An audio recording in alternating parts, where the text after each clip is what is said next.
Hello, welcome to the Honest Wargamer. I'm your host, Rob. It's Thursday night, it's ladies' night, and so we've kicked out the less attractive of the three of us. And I'm joined by one of my favourite people in the whole wide world, Mr. Nikos. How are you, sir? Oh, me? Yeah, that's you. How hi. are you? Yeah, pretty good. Good. What's Thank going you. down? Just chilling with my black tea, Cheers. because I chose not to have milk. Yes, we both chose that. Because of save the the animals. because of the global crisis. So, yeah, good. The milk shortages. The milk shortages. Nightman78, Fighter of Dayman, Longshot Loxley, good evening. Hello, everyone. We're going to be talking 40k. Oh, actually, you start recording the podcast. Hello, everyone. Hello. Welcome to the Honest Wargamer. Welcome. I'm your host, Rob. It's Thursday night. It's 40k. And I'm your host, Nick. Welcome to 40k Radio. This is the voice from the Dark Millennium, bringing you the defense of the Imperium, or the Orcon world. I've run out. I don't know. Okay, that'll Can't do. top that accent. So, hello everyone, I hope you're good. Thanks for joining us. Thank you to everyone on Patreon, thank you to everyone on Twitch. We got some new both of those today, but specifically Tyler Emerson has joined. Thank you, Mr. Tyler Emerson. Is that Mr. Scrubby and Wells? It is Mr. Scribbin Wells has joined Patreon, and also thank you to Matt Potok, who has also joined. Also, if he joins us, the wonderful Mr. Sir Flukes a lot has helped us. Join us. Has helped us really help get Clint over for the. That's the Age of Sigmar show, though, so we won't talk about that. So, as you guys may be aware, Games Workshop have been releasing loads of Primaris Marines.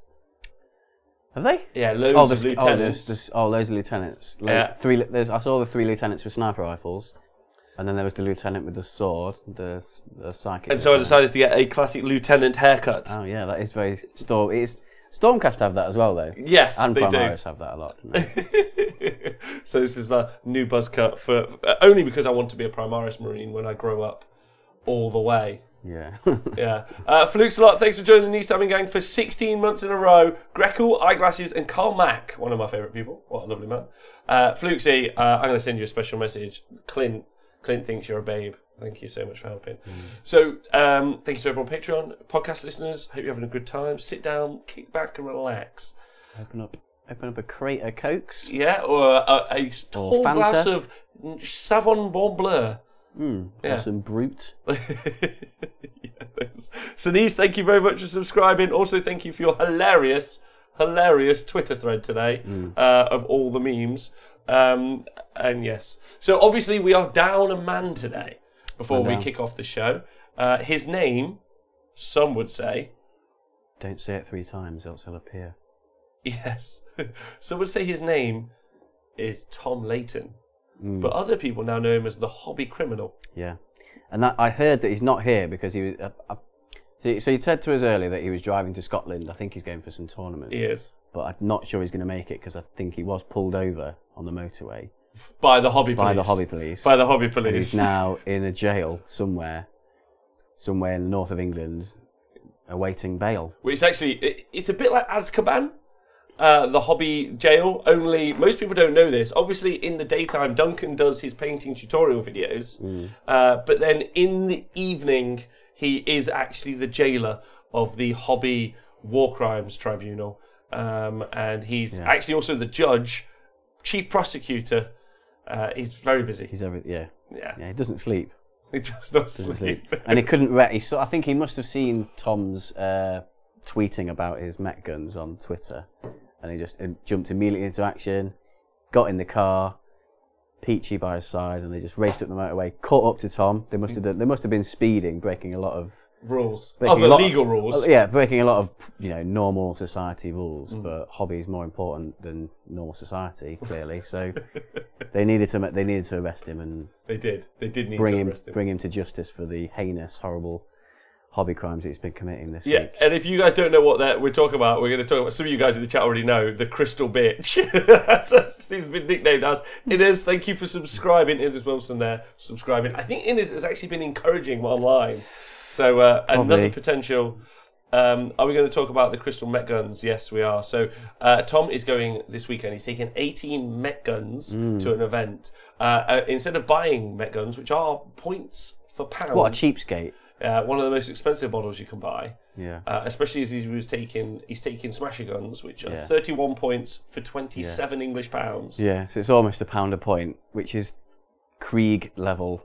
Krieg level pointing, point for pounds. or poundage, whichever you Yeah. prefer. And because of that, he bought a load of crystals online, said he had a grand idea, Yeah. stuck them together, put a gold chain over them all, some weird bush stuff. So yeah, he like pinned them together, like in like a bit of a line, and they had like a base. Yeah, a square base. Yeah, and then some mesh over the top of them. Yeah, And then some, I think it's some lichen or like bushes, and then a little sign. which is what weird is because I have 18 guns. He could have just borrowed. Yeah. But to say so, again, Tom's Twitter handle is on the screen there. If you go follow him, I would suggest looking at the worst hobby crime I've seen since seagulls on tuna cans at an ETC. Yeah, I don't think it's. I'm not sure it's quite that level. I think it's worse You think it's worse? because of the level of premeditation. True, and just the sheer amount of it. Like it wasn't just one. No, 18. 18 of them. Yeah. Do not need to subscribe for 50 months where he says, yes, never hobby like Tom ever.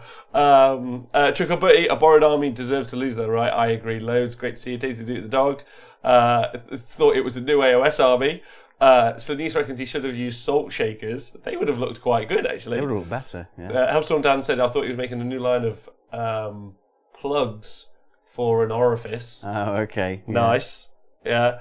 And then it as well says, I can't confirm or deny that I like Tom's guns. So he's on the fence. Definitely been encouraging him. And the evidence is still there on his Twitter. So, Longshot Loxley, I honestly thought he was joking about the crystals. Yeah, we all did. Little do people know, Tom has no joke function. It requires the ability to lie in order to joke, which he lacks both of those abilities. So Tom's off to a tournament this weekend with Orcs, and hopefully he's going to do a grand old job. Yeah, I don't know what tournament it is. One of the guys at us, I think. He did tell us. Scottish Open? Yes. Isn't it the team tournament where there's 3 players? Possibly. Yeah. It is a bit of a joke. Yeah. So I would just like to personally condemn our show host. Yeah. I personally would like to publicly denounce him and think if he ever tried to use them against me, I'd tell him to get on his bike. I would just that Batman meme where he's slapping Robin across the face. I would just show him that. It's like, stop this. Yeah, stop this now. Get those off the table. So it looks like a druid's cut a crotch. Yeah, it's really bad. If you didn't know him and someone rocked up like that, how would you react? Is he on a level with the Italians? Well, it's down to the TO, and the TO's allowed it. Yeah. So, yeah, I personally would say... I'm always in favour of doing conversions to like save money and like show your creativity because it's hobby and it's fun. Yeah. And like I don't have I'm kind of like amping up my hatred for the conversion a little bit as a joke, like. But yeah, that's quite bad. It's bad. Yeah, it's bad. So we would like to. The Underscore Gamer would like to publicly, by raising our glass to Tom, we publicly condemn you. His hobby does not represent us. Yeah. Hashtag not my hobby. Not my hobby. But at least he knows, and he will go like he will say this. He'll just own it. Won't he? Yeah, he'll just own it. I don't care. Whatever. But we publicly condemn him as a company. Yes. Congratulations, Tom. The very first show host to ever been publicly condemned by us. Yeah. Diagnosis, I made a live stream. Also, did you really cut your hair? Thank you for joining us for 8 months in a row and subscribing. I have cut my hair because I would like to be a Primaris lieutenant, and this is all the haircuts they have. Hi Tristan Gray, nerds. Did on 134 bits for Nikos's hobby bits. Yes. Thanks, Day. And then Orias Gamer says, lol at the hobby games. Master Varak asks, what did he do now? Crimes. We can't actually talk about them. A long list of crimes. I thought when he won Blood and Glory because of hobby that would change him, and it seemed to have done to an extent, but no. No. Oh yeah, he won that based on soft score. Yeah. What I like about that is Tom's so adverse to soft scores in competitive gaming that he's now gone down the road of never being allowed a soft score point again in his life. Yeah. Yeah. Daisy Duke Dog, thanks for subscribing. It's been longer, I'm just not competent. He says, being able to update his subscription. Yes. What are you drinking? We're drinking tea, no milk. And I've got honey. And Nicholas has got half a sugar. Half a teaspoon of sugar. Is that because you're preparing for Brexit when there'll be no sugar? Yeah. All right, nice. Okay, good tactic. Good tactic. Hi, Andy Dunn. What a lovely man. You ever met Andy Dunn? Yeah, Such a nice man. played him at Blood and Glory. He's a great guy, right? Yeah. Yeah. Dude, our day. Thanks for subscribing for 200 bits for calling out Tom. Good. Yeah. Nice. Yeah, we're equal opportunities honest here. Yeah. Yeah. Speaking about hobby crimes. So on the show today, we're going to be talking about... Nicholas has got a rundown to do on Deathwatch Bikers. Yeah.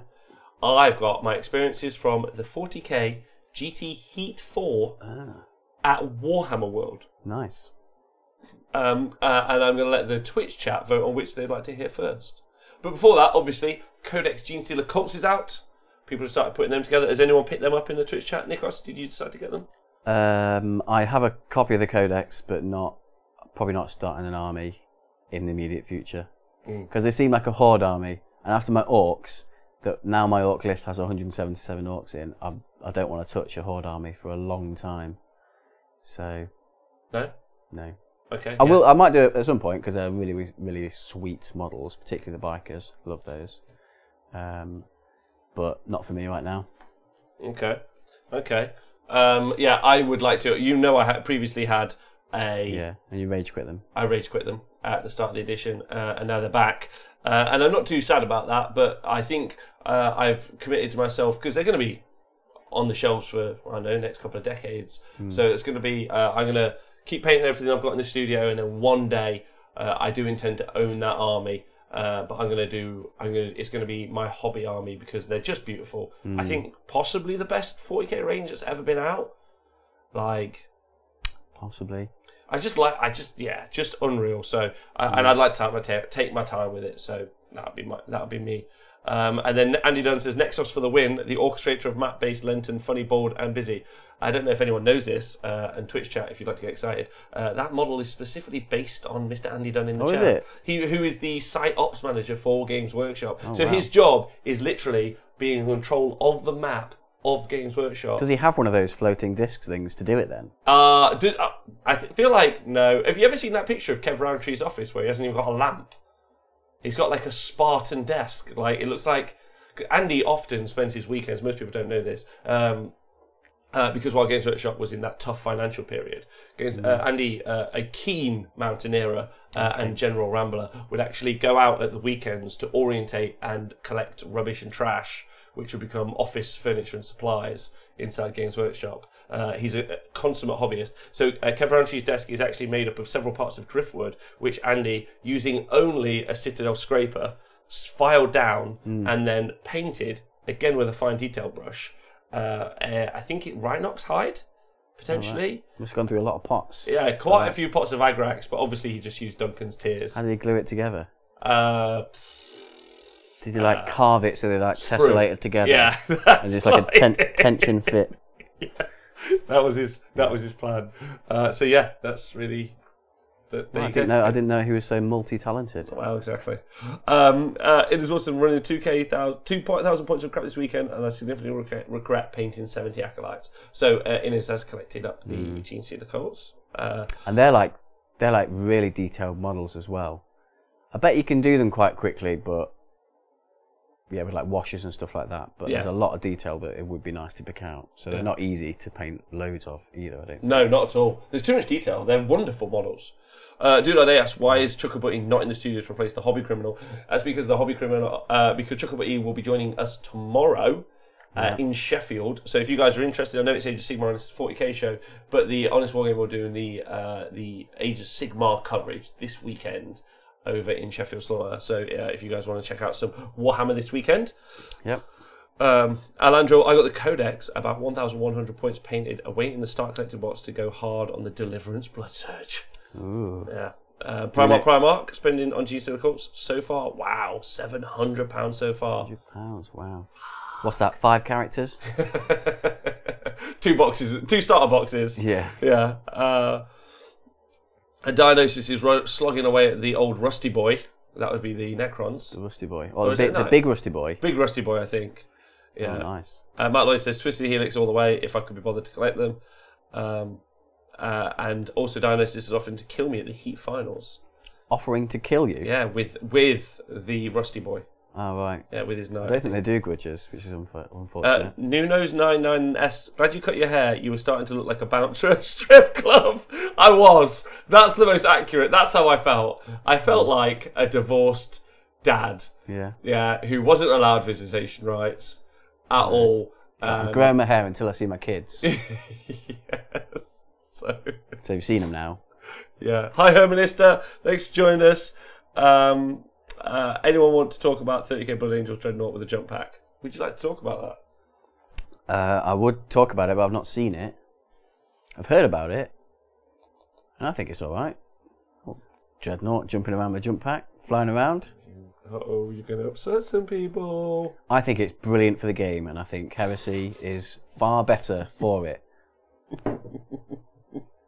And I'm sure it's totally balanced as well. The problem with Forge World at this stage is they made the Heresy, all the models and everything, and then they were like, what about Leviathan Dreadnoughts? What about this Dreadnought? Which makes Games Workshop go, okay, the Redemptor Dreadnought, we've got one. And then they were like, cool, can yours fly? Yeah, because we can just keep churning out resin fucking Dreadnoughts like they're going out of fashion.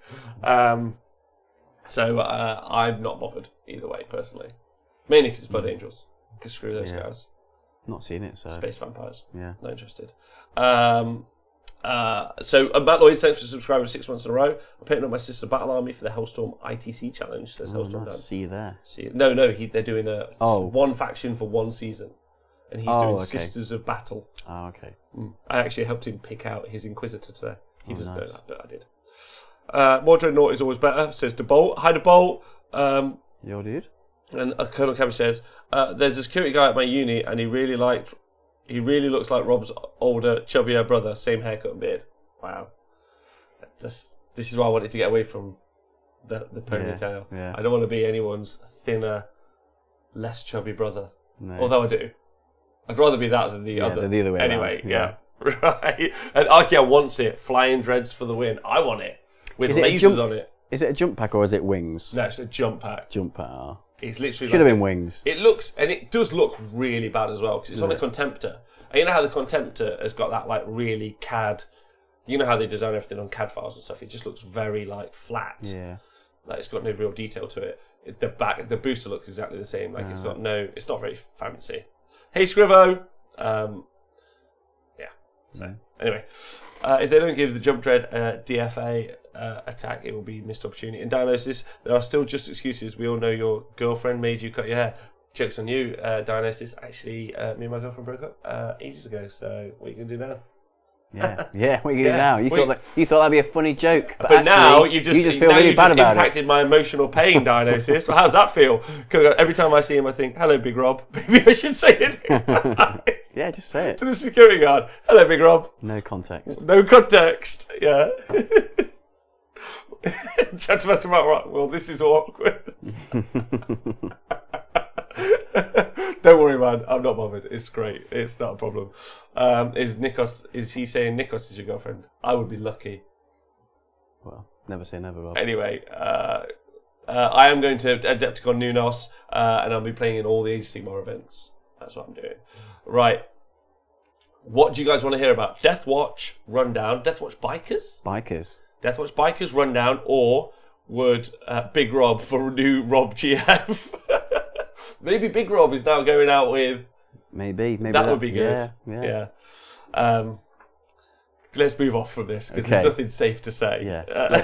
Let's let the chat pick what they want to hear first. Nick Lambourne votes for a Heatfall recap. Rob has too many girlfriends. That's the problem, says Doodade. Yeah. Can't keep them all happy, so... Alandro says Heat 4 and Archeon says Bikers. So unless we get any more votes, looks like 2-1. I'm winning this one. 2-1. Talking about me. Heat 4 says Ghost Valley. Okay. There we go. Heat 4, please. Okay, Heat 4 so I it is. attended this weekend. Yeah. Nikos, you're in the quizzing seat. Quizmaster. Quizmaster 2000. I attended the Warhammer World GT Heat 4 this weekend, and I took my orcs. Yeah. My list consisted of Yeah. an Evil Sons battalion of a Big Mac, a Weird Boy, and then I had 90 boys in 3 lots of 30. Each big knob had a big chopper. Yeah. I then had the Evil Sons, and then that was that. And then I had a Weird Knob and 6 Big Macs with custom mega cannons. Sorry, not 1 Big Mac, and then 6 Met Guns with custom mega cannons. The same again. And then I had a 3rd custom mega cannon and a tractor cannon.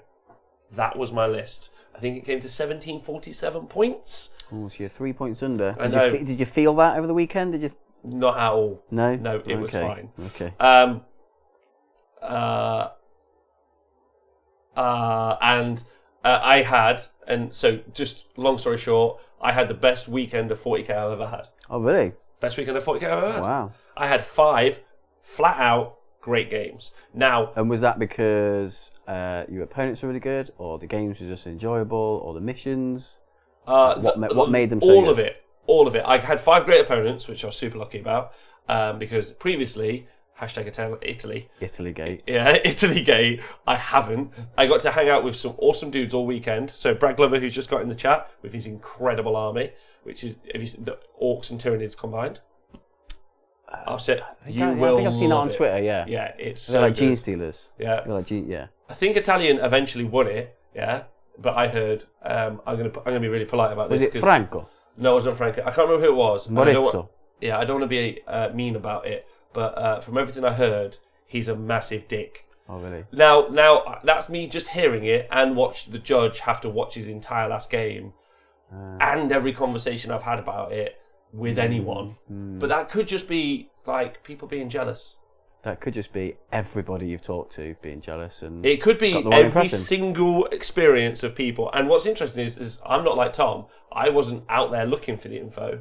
I was just like, people walking up to me like, coming to you. have you seen the dickhead on table 1? And I'm like, oh, why? What's he done? And they're like, he's just a dickhead. And I'm like, Were they on stream? Oh no, they didn't stream it. they didn't stream the weekend either, so there's no streaming, so that's useful. But I don't know if that's true. His name's Patrick, and yes. So he's the opposite of Patrick from SpongeBob, who's not a dickhead. He's fantastic. Yeah. Yeah.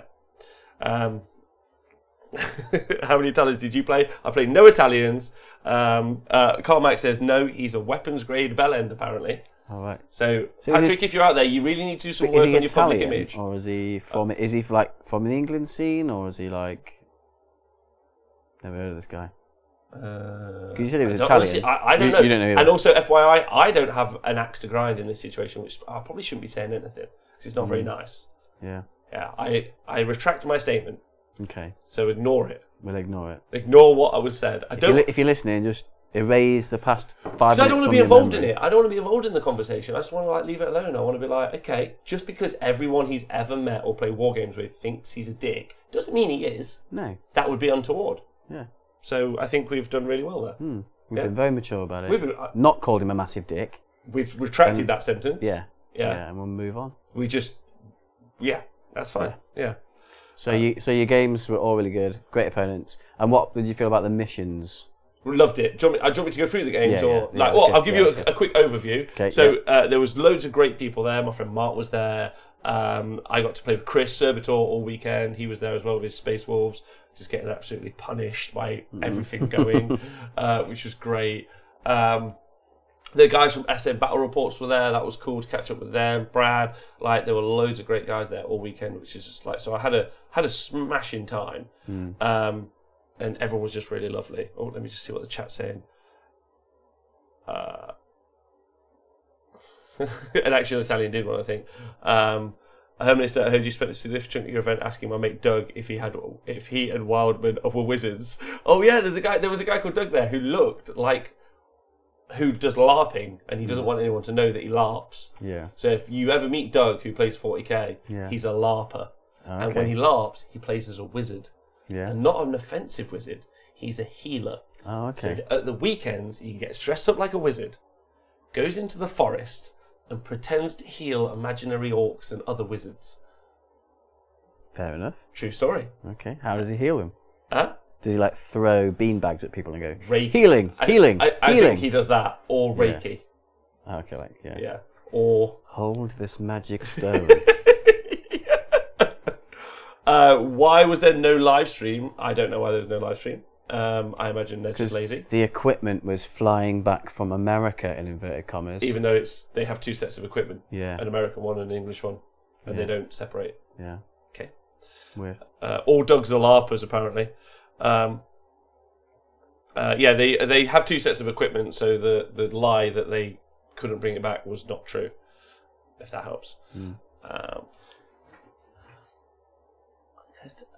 Matt Lloyd says, my friend does LARPing, apparently because an orgy after the event. Isn't it like 80% dudes? Yeah, but if they're LARPing as women, then... Wow. That might equalise the ratio. I hadn't thought of that. Just stay in character. You're right. Thank God. Yeah. That would be weird otherwise, wouldn't it? Huh? It'd be weird otherwise. That would be so weird. Archeon puts, and this is a good point, still an orgy. Yeah, orgy's an orgy. Orgy is an orgy. Yeah. Still counts. And also people rowing with my stats there. It's 90% plus dudes. Anyway, talking about another orgy, a 40k, with a 90 plus 95% plus dudes. There was a lady there, actually, playing with Harlequins. She was a really nice lady, and she was Raz's girlfriend, I think. Although I didn't actually question the veracity of their relationship, so I'm assuming, but that's based on their proximity as opposed to anything I heard. So let's go through the classics that we review. Number one, heating. Heating, yeah. Little bit hot. I was sweating for most of Saturday, but not the time when it was like an inferno. So too hot to be comfortable, but not the raging inferno that it's been before. Okay. Was it manageable with, quick, outfit change, take your top off? Undo your top button a little bit. I had to go home and shower before I went to work that night. Okay. So, it was hot. Yeah. Everything else was great. Food? Oh, a really great thing is you can now email in your army list. Oh, really? Which is sweet. Yeah, and she was super great about it. Sophie, that's who does it. She was amazing. It's a great way. I can also see why the heating was a bit rope, because I guess they're not super prepped, because it was a little bit warm that day and it's been very, very, very cold. Yeah. So I don't know. It's hard to predict. Yeah, plus whatever quest they have to go on to be in charge of the turning the dial, because it's a giant dial, isn't it, that they have to turn to change the heating in the venue. It requires 8 strong men. And it's only got 2 functions: hot like the sun, on, off. or frozen to death.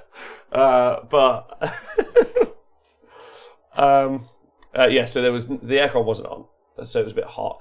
Terrain, again, like every single Warhammer World event I've been to, none.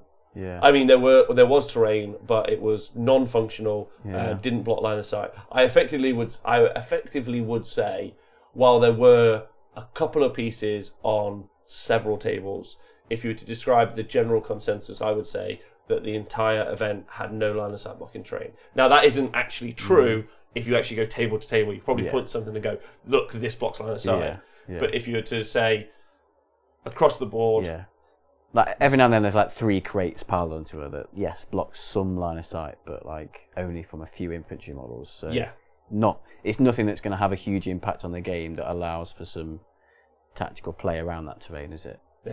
You're right. Absolutely, there was very little. Because I saw some pictures on Twitter and stuff like that, and just the pictures I saw, they looked like 4 pieces of terrain on the table, a wood, a couple of ruins, and some barrels. Which, But again, they're really hemmed in. If talking about the experience of being in Australia, where they were using loads of either 3D printed terrain or they were using foam, and it was painted to a really high standard. Yeah. Arguably, that's cheaper than all of the Games Workshop scenery. The scenery from Games Workshop is fantastic, as in it looks really pretty, and the scenery that's there on the tabletop is super immersive. You're like, oh, that looks like a reactor. That's really cool. and that, but it doesn't do anything. It's kind of in your fucking way. Yeah. You kind of like, and no wildwoods.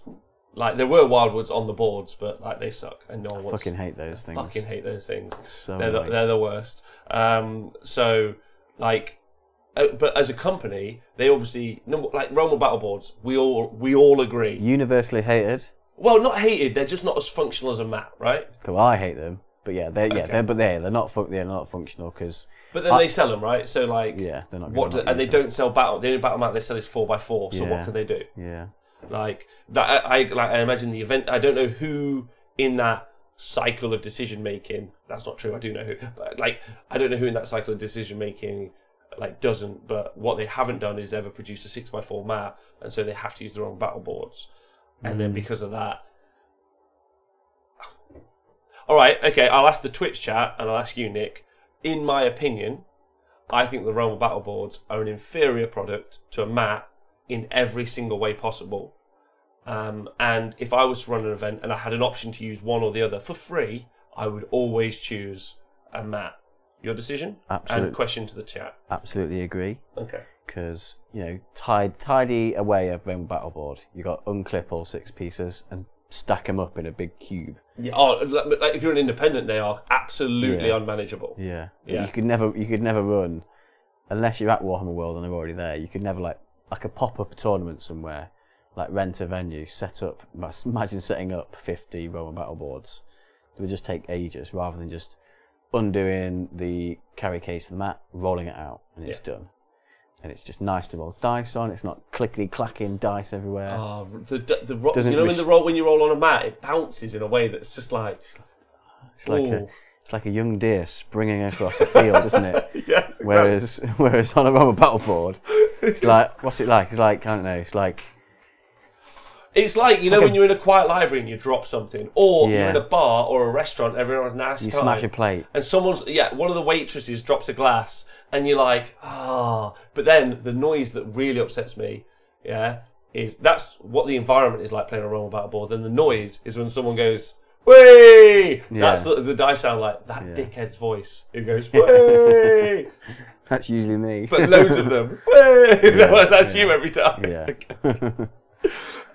So the chat in our conversation says, Dionysus says yes, mats are better. Chapter Master of Alrex says, I really think they should invest in mats. Dionysus says it's greatly inferior. The Roman Battle board, I agree. Alan Drill says the standard Roman Battle is fine enough. The Sector Imperialis one is fucking terribly bad. At least that's flat though. But it is terrible. It's not really. It is flat, but it's not really flat because there's like gutters and gullies everywhere that your dice roll into. Yeah, they're terrible. Scriver says the Roman battles are pretty, so he's happy with them. Hermanista, the 28 mats I bought for North Wales Open, agree with you. Dude Day says, so a multi-million-pound profit company cannot afford a minimum wage terrain builder. Hashtag bottle floggers. Ace Face agrees. Hi Ace Face. Matt Lloyd says, Matt all the way. The Wargaming Dad says the boards are shit. So fair review there. Wholesome Dad agreed, mats are awesome. Always mats. I would genuinely use a bare table over a Realm of Battle. So symbols. I'd rather have a bare table. Yeah. Matt is a king, and they scratch your sexy dice. They do scratch your dice. Evening, Chris. I definitely go with a mat over Realm of Battle. How is it the Games Workshop doesn't make 6x4 mats? Yeah. I actually have had that conversation. Really? With the person responsible for making that decision. And what was their rationale for not doing it? Do you actually want to have the conversation? Do you want to hear the story? I want to know why they're set. All right, let me read these out, and I'll tell you. This isn't what we should be talking about, but fine. But maybe we should. Wargaming Dad sounds terrible. I bought a mat. Nick Lamborn. Not a case of if they can afford more. The beam.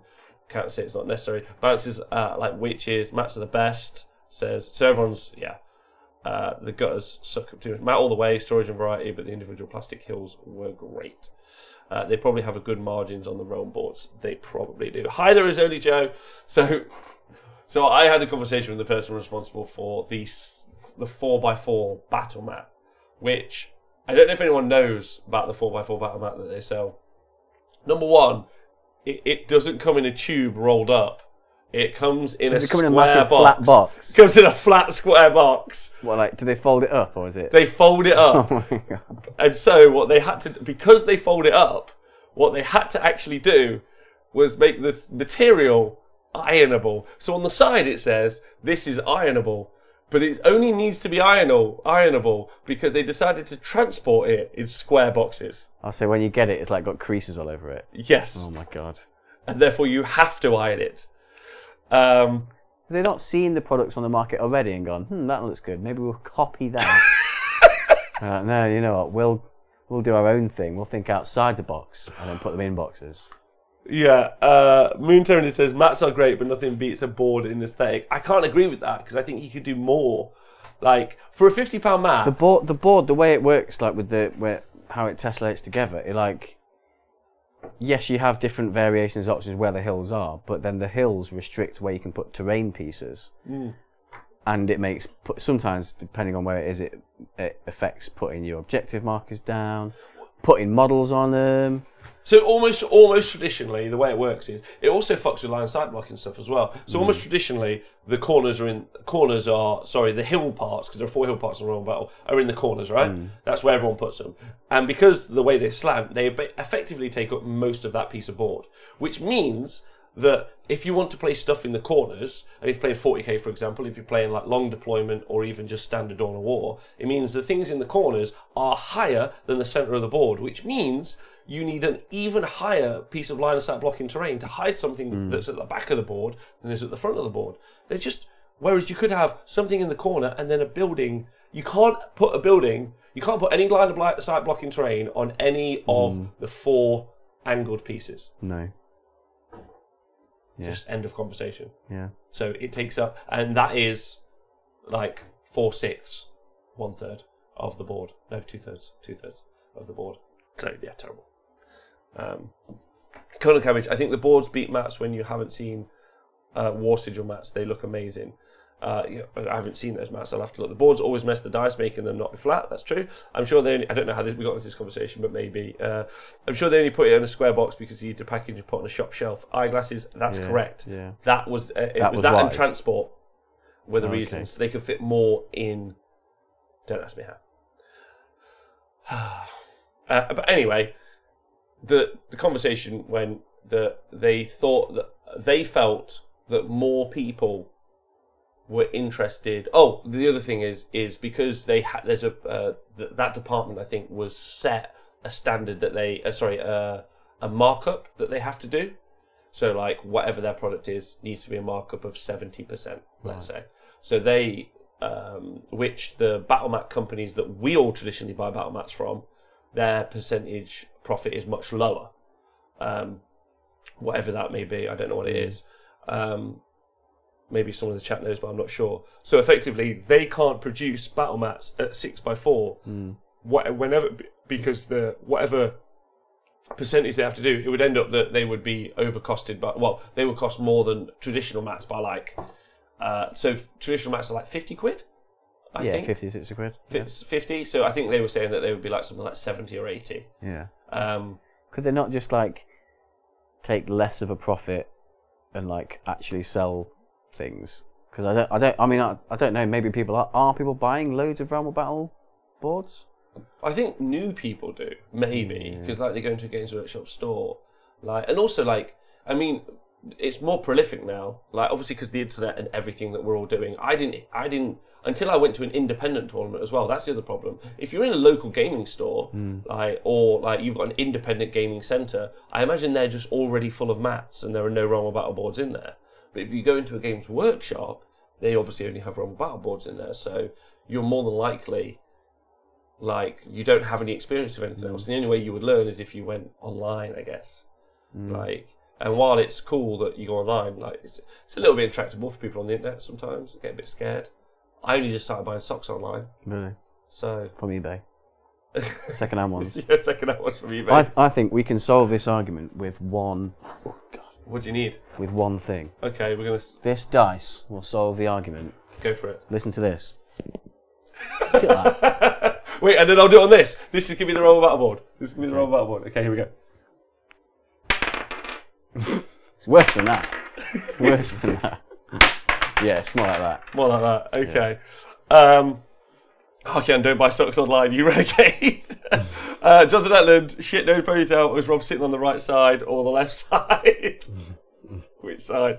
All right. So, yeah, you're right. It's hard to say without numbers, but roughly that was the conversation. They couldn't sell them at a marked up price that would be profitable enough for them, especially when they still obviously produce Realm battle boards, as an example. So, and they would have to like roll them out and give each one of the stores in the world a couple, or I don't know. Anyway, I would like to get your opinion on the favourite game Vote Army and how it impacts on the final standing. Do you think? Okay, I'll talk that in a bit, Loki, when I get to the end, if that helps. Having a young child means swapped to Matt from Cities of Death to stop them waking up again. I mean, that's true. If you've got like a partner and you're like quietly playing 40k, basically a silencer, isn't it? Yeah, on your gun. It's just like That's how I actually broke up with the girlfriend. Now that we've raised it, I'll use it as a gag for the day because she caught me. Like that was the problem. Playing Warhammer. Yeah, well, yeah, because she was like, no more playing Warhammer in the house. So what happened was I'd set up a Realm battle board downstairs for me and Nathan to play on. Yeah. And then he snuck in at like 1 a.m. We were both just like hammering beers, let's say, and in between like the beers, we would try to obviously roll some dice. Play some game, yeah. Unfortunately, because of the Realm battle board, it was just too loud. She came down, caught us. We had a massive round. That's what basically ended the relationship. Did she flip the table? Huh? Did she flip the table? Yeah.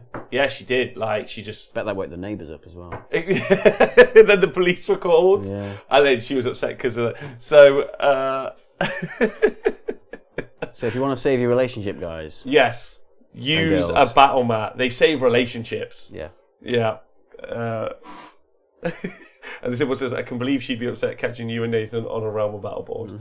Wow. So, and then Jonathan says, I wish I had squig dice. Because he's rolled all of his away. Yeah, they've all, yeah. Yeah, they won't bounce as much on this. Yeah, CW Crafter, but who won the game? Which game? We've not got to game one yet. Well, I like that, yeah, good. Oh, right, yeah, the Nathan's one.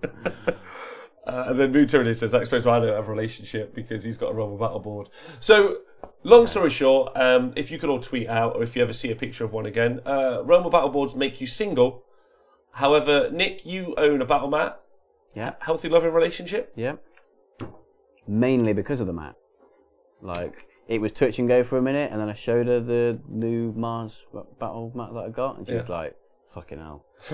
I'm in. I'm in. Also, and most people don't say this, but there's two things to say here. Number one, excellent picnic blanket if you're in a pinch. Yeah. Right? That's key. Keep it in the car as well. So if you ever like break down somewhere, you've got like a extra layer to keep yourself warm. Agreed. Excellent if you're going to the beach for all you Aussies out there. Yeah. Yeah, just take it down, roll it out, and everyone thinks you've got like some like cool supreme maybe like piece of furniture, but actually it's just a winter battle mat. There's room for two on there as well. They should do a whole bunch of things you can do. We should do one. Let's do that. Yeah. 101 things to do with the battle mat that isn't Warhammer. Also, and chat to Master Val, right? That's a good point. The mat can always make a get-down bed, which he can confirm. So, and you can't, because if you do that on a roll battle board, as you shift, I'm going to do this motion publicly, and we'll just say no more. They just tend to, because those clips aren't strong enough. They'll come apart. And they'll come apart. And then when you try to put them together, they'll be pinching. Oh my god! Also, imagine. All right, hold on. I need a hand, Nick. This is okay. I'm gonna try and do it. I can't do it. Anyway, imagine you're on your back. Yeah, so you're on your back. Yeah, and then they separate a bit, and then part of your body that tends to hang often. Okay, yeah. And then. Ooh. Yeah, that wouldn't happen with a battle mat. Okay. Right, so let's move on from that. Anything else left to say about battle mats? Yeah, I think we've covered it all. That subject. We've covered it all. That was a good rundown on battle mats, I think. Yeah, good. I'm glad we've done that. So, game one. Who'd you have? Hold on, apparently there's something happening in Discord. You guys should all join our Discord, by the way, because our two show hosts are just... he's already done it. He's done a meme. We've got a hobby criminal meme by Flukesy. Well done, Flukesy, you babe. the realm of Dangle. They were Realm of Battleboards, terrible. Basically no line sight blocking terrain, terrible. But the scenery that was there was really pretty. Yeah. So, like, for immersion, and also to give Games Workshop their due, because they don't produce anything that really can be used for line of sight blocking terrain, unless you use it in giant quantities, like loads of crates, etc. That's all they need to do. Agreed, but like getting them to sell like functional. That would be the first time they've ever sold anything for like tournaments. But, like, they make stuff that's immersive to like a narrative world, as opposed to like. I think it goes against their like basic core principles potentially. But anyway, I'm not trying to defend them. I'm just like trying to give like a fair appraisal, I think. Yeah. But anyway, event was run really well. That's number one. Yeah. They had they usually have big projectors, but that broke down. But then they'd taken the time to go get a bunch of TVs, use some Chromecasts, and you could see like all your stand-ins on the side. Nice. So that was really cool. So well done, events team. Events team were friendly and nice, which was cool. I had a conversation about my Met guns, because all of mine had custom mega guns. I asked them, because I didn't want to rip off all of the KMKs just because Smasher guns are better, because I'd like to take that to the finals. What amendments I could do that would be acceptable, and they had a conversation with me there, made suggestions. So excellent event staff. So thank you for that. The bar staff were great. The hand dryers have been upgraded. Oh, have they? The hand dryers have been About upgraded. time. About time. Those toilets now are just a dream to go in. All way, shape and form. Someone comes around and takes drinks orders. Yeah, that happened to me yesterday. I was there. I was like, this is weird. Yeah. Yeah. So that's nice. Yeah, it's good. Yeah, I really like that. So that was great. So well done, generally support staff, event staff, and yeah, hand dryers being upgraded. Excellent move. Toilets are great. It's really solid. I might go there tomorrow just to have a shit. For no other reason. For no other reason. Yeah, and they do drink orders now. So what's the toilet roll like? Does it smear or less smooth?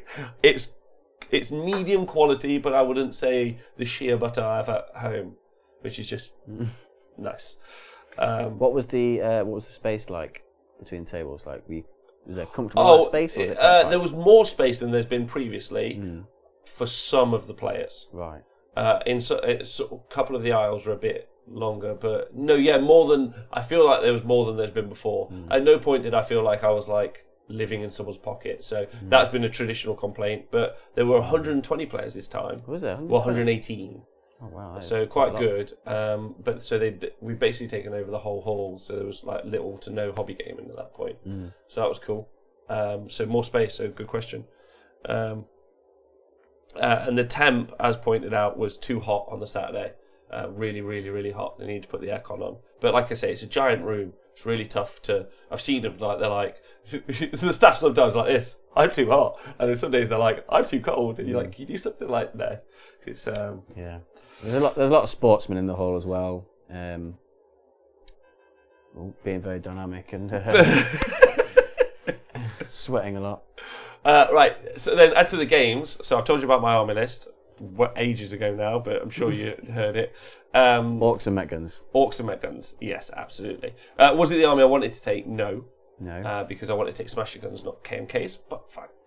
So my first game I played against Dan. And it was all the chapter approved missions. So long story short, I can't remember which missions we were playing. I think I played Dan 4 Pillars was the one I played. I loved the missions. I thought they were great. I even liked the one that was in the middle. So I really like the new missions, but I don't like that one massively. I like that one. Just because, like... Was it not just like a massive fight in the middle? No. Well, yeah, like if you... Yeah, because you had to go in the middle eventually. But then that was like... Eldar were like, I don't have a save. You're like... Sucks to be you, son. Yeah. So yeah. I played Dan, and Dan was a lovely gentleman. Yeah, key takeaway from all these games is going to be that information. But he was a treasure. I really enjoyed playing him. He had some Astra Militarum, he had some Mechanicum, and he had some Custodes. Specifically 3 jet bikers. Okay. Shield captains, which were just ball bags. And I didn't go first. I don't think I just gave him the turn.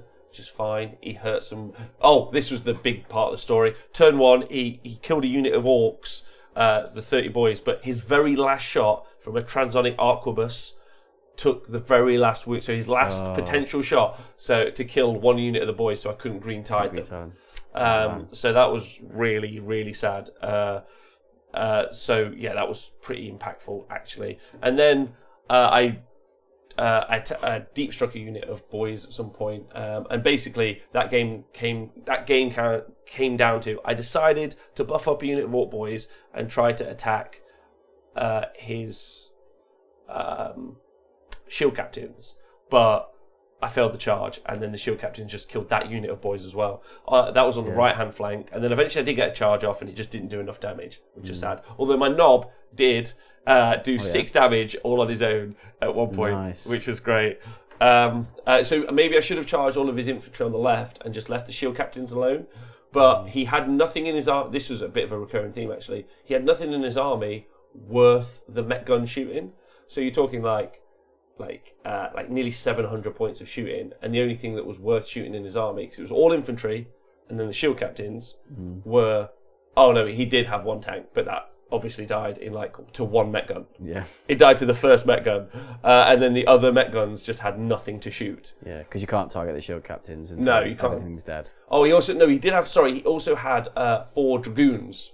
Sindonian dragoons, which because they're stitchies, they were -2 to hit. So now my orcs were hitting on 6s. Yeah. And I just didn't do anything to him. So yeah, he had nothing worth shooting. And then I probably made a mistake because I struck on the right, and I probably should have just struck on the left and ignored the shield captains.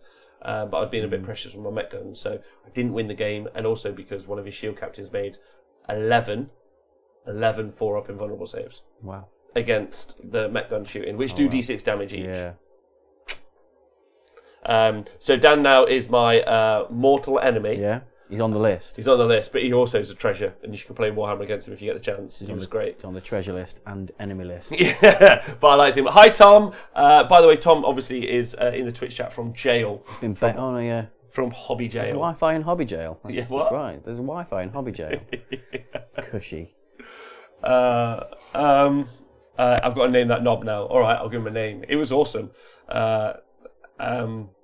Then the next game I played Raz. Raz was a really nice guy. It was his 2nd ever tournament, I think. Raz he looked very similar to me actually, but he had like a ponytail down here. Okay. Anyway, very nice man. Yeah. Very nice man. Big fan. I really liked playing him. He had Guard, so he had Astra Militarum, and he had a bunch of Lehman Russes. And I don't know what to tell you, but my met guns fucking love shooting Lehman Russes. Oh yeah. I love it. I think he had 5. Are they strength 9? Are they strength 9? No, they're 4. Strength 8 for the custom mega cannons. Yeah. But I went through. They went through 1 met gun killed. Yeah, they were just amazing. Yeah, because I guess as soon as you win, because you got AP 4 or 3 or something like that, so they're not really getting a save. Hi Rob, are you coming to Winter War Range by LGW in London? I don't know. When is that? I'm sorry. Message me later about that. Anyway, so it was... sounds good though. I'd like to go play Warhammer. So my guns just went through his tanks because they had no vulnerable saves. And then I waited 2 turns, then I had to jumped 30 boys, green-tided the other unit of boys, and deep struck the only 30 boys. Glorious when that happens, isn't it? Into his entire deployment zone, and he just had loads of guard. We were like, "Oh fuck!" They were like, "We got loads of tanks there. Don't worry, this is fine." Then all the tanks died, and then there were like 90 orcs outside. They were like, "Oh no, this is terrible." So that was fine. So that ended up as a win for me. But I had a great time with him. It's nice. It's nice just delivering 90 boys to people, isn't it? And going, there you go, deal with that. It's the greatest. Yeah. And then game 1,000 Suns. Yes. Game 3 I played James. Lovely fella. Lovely fella. And he had, and that was the scenario where no invulnerable saves allowed within 12 inches of the middle. Excellent for 1,000 Suns then. He had Imperium, not 1,000 Suns. Okay. So he had Imperium. And he had, again, loads of Lehman Russes. Oh, wow.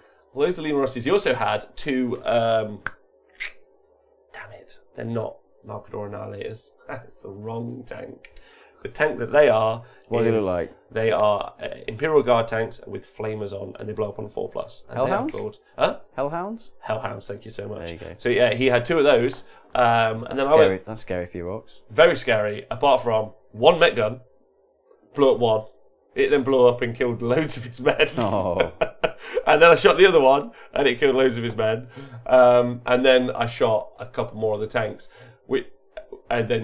So then he had a couple more Leman Russes, and he had Pask, and he had a tank commander. But then a unit of my boys made a charge, and because he basically backboarded his army, I effectively, the boys just kind of kept pushing him further and further back. And he killed a couple of guns, but what happened was, quite a lot of the guns really. Yeah. But then on turn 2, I just moved all of the guns forward.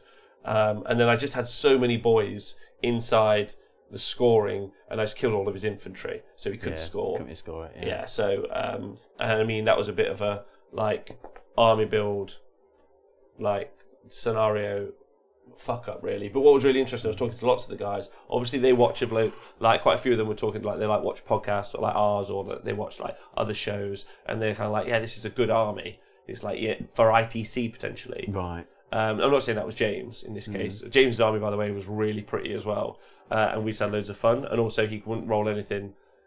He kept doing like D6 shots, then re-rolling it, and it was always ended up as like a 5 or a 6. And I was like, stop this. This is hurting me. But then I had 1 knob left out of a unit of boys. The unit of boys eventually died. And there was 1 knob left. Then Pask like charged him in close combat and ran him over, which was great fun. So yeah, we were just having loads of fun. And it was just a great game. And then I went to work that night. So that's 3 great games. Never had 3 great games of 40k in a row.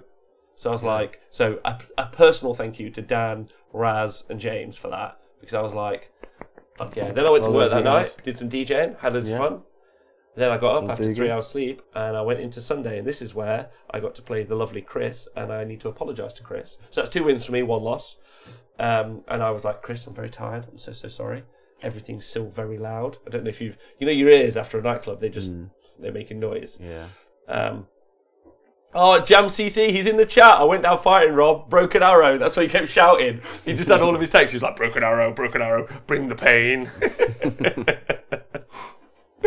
But yeah, we had you were great fun. Thank you. That was really fun. So yeah, I didn't think I would have 3 great games of 40k. So I was like, fuck yeah. And then, so I got there in the morning, I got to play this guy called Chris. Yeah. Another charmer. Oh, really? It turned out Charm School had just kicked out a new quota of lads. New batch of and they're all 40K playing players. 40k. So Chris is lovely, and he's friend of my mate Biggs, who was one of the first people. Is he friends with Wedge as well? That's a Final Fantasy VII reference, which is. It's also Star Wars reference as well, because I think all those guys are named after Star Wars pilots. Oh, really? Yeah, I didn't know that. sure. Yeah. Oh, right, nice. Okay, great. Well, he had Thousand Suns, and he had, and I don't know if you've ever played against them, Fire Raptors. I have played. Well, I've played against a Fire Raptor. Does he have Fire Raptors? 2 of them. 2 Fire Raptors. Yeah. What else did he have in his army? They're like 600 points. He also had the Demon Primarch Magnus the Red. Really? He had that in 1750? You can squeeze that in 1750? Yeah. Wow. Yeah. And then he had like 10 Brimstone Horrors. Okay. Like, he also had a Demon Prince. Yeah, get ready. Araman. You sure it's Fire Raptors? It's Fire Raptors. The Forge World Fire Raptors. The big gunship? Yes. How is he having all this? So Mortarion, Magnus. Yes. 2 Fire Raptors. Yes. Some chaff, and then what else? Araman. Araman as well. And a Demon Prince. And a Demon Prince. Yeah. That seems like 1,200.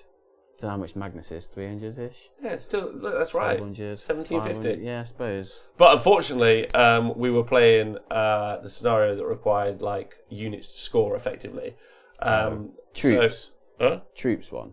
Fire Raptors are 400. There you go, or 470 or something. But I think once you had the guns and stuff like that, Yeah. they're really, really expensive. Anyway, he went first with the Fire Raptors, and let me tell you something: they fucking suck because they're like because he was like doing spells on them, and he was like, they're hitting on 2s and re-rolling 1s with like 1,000,000 shots. Like, what made me laugh at one point, it was like, because I'm like super uber confident with my mech guns. People are like 4 las guns, 4 las cannons at that mech gun. I'm like, that's not a problem. You miss twice, you won't wound once. I'll make a 5-up save, or you'll roll a d6 and you'll roll like 4, whatever. But he was like, okay, 4 las cannons, hitting on 2s, re-rolling 1s. I was like, okay, that is 4. That's fine.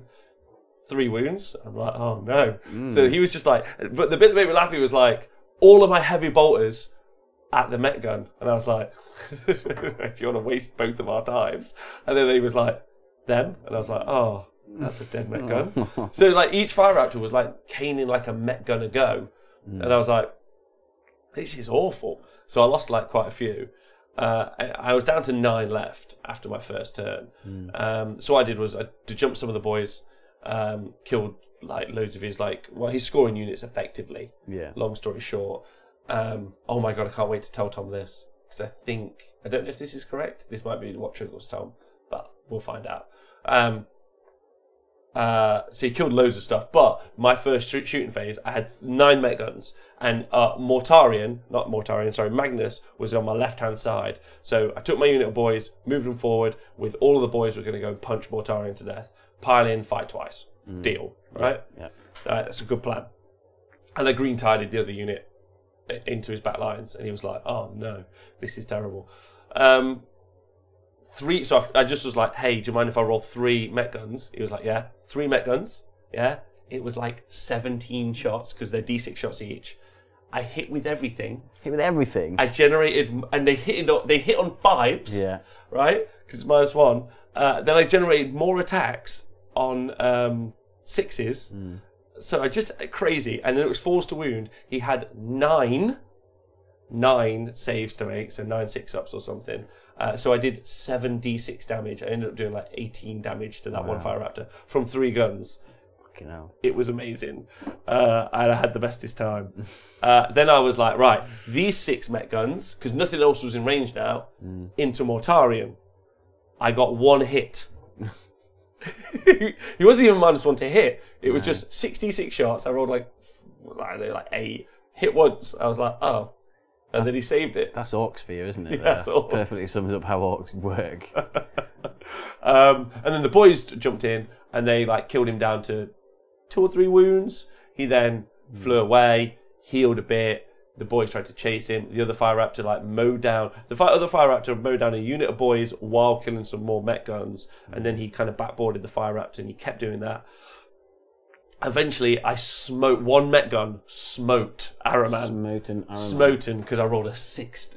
It was d6 damage. 6. Nice. Fucking smoten. 1 mech gun, 1 shot. I was like super happy about that.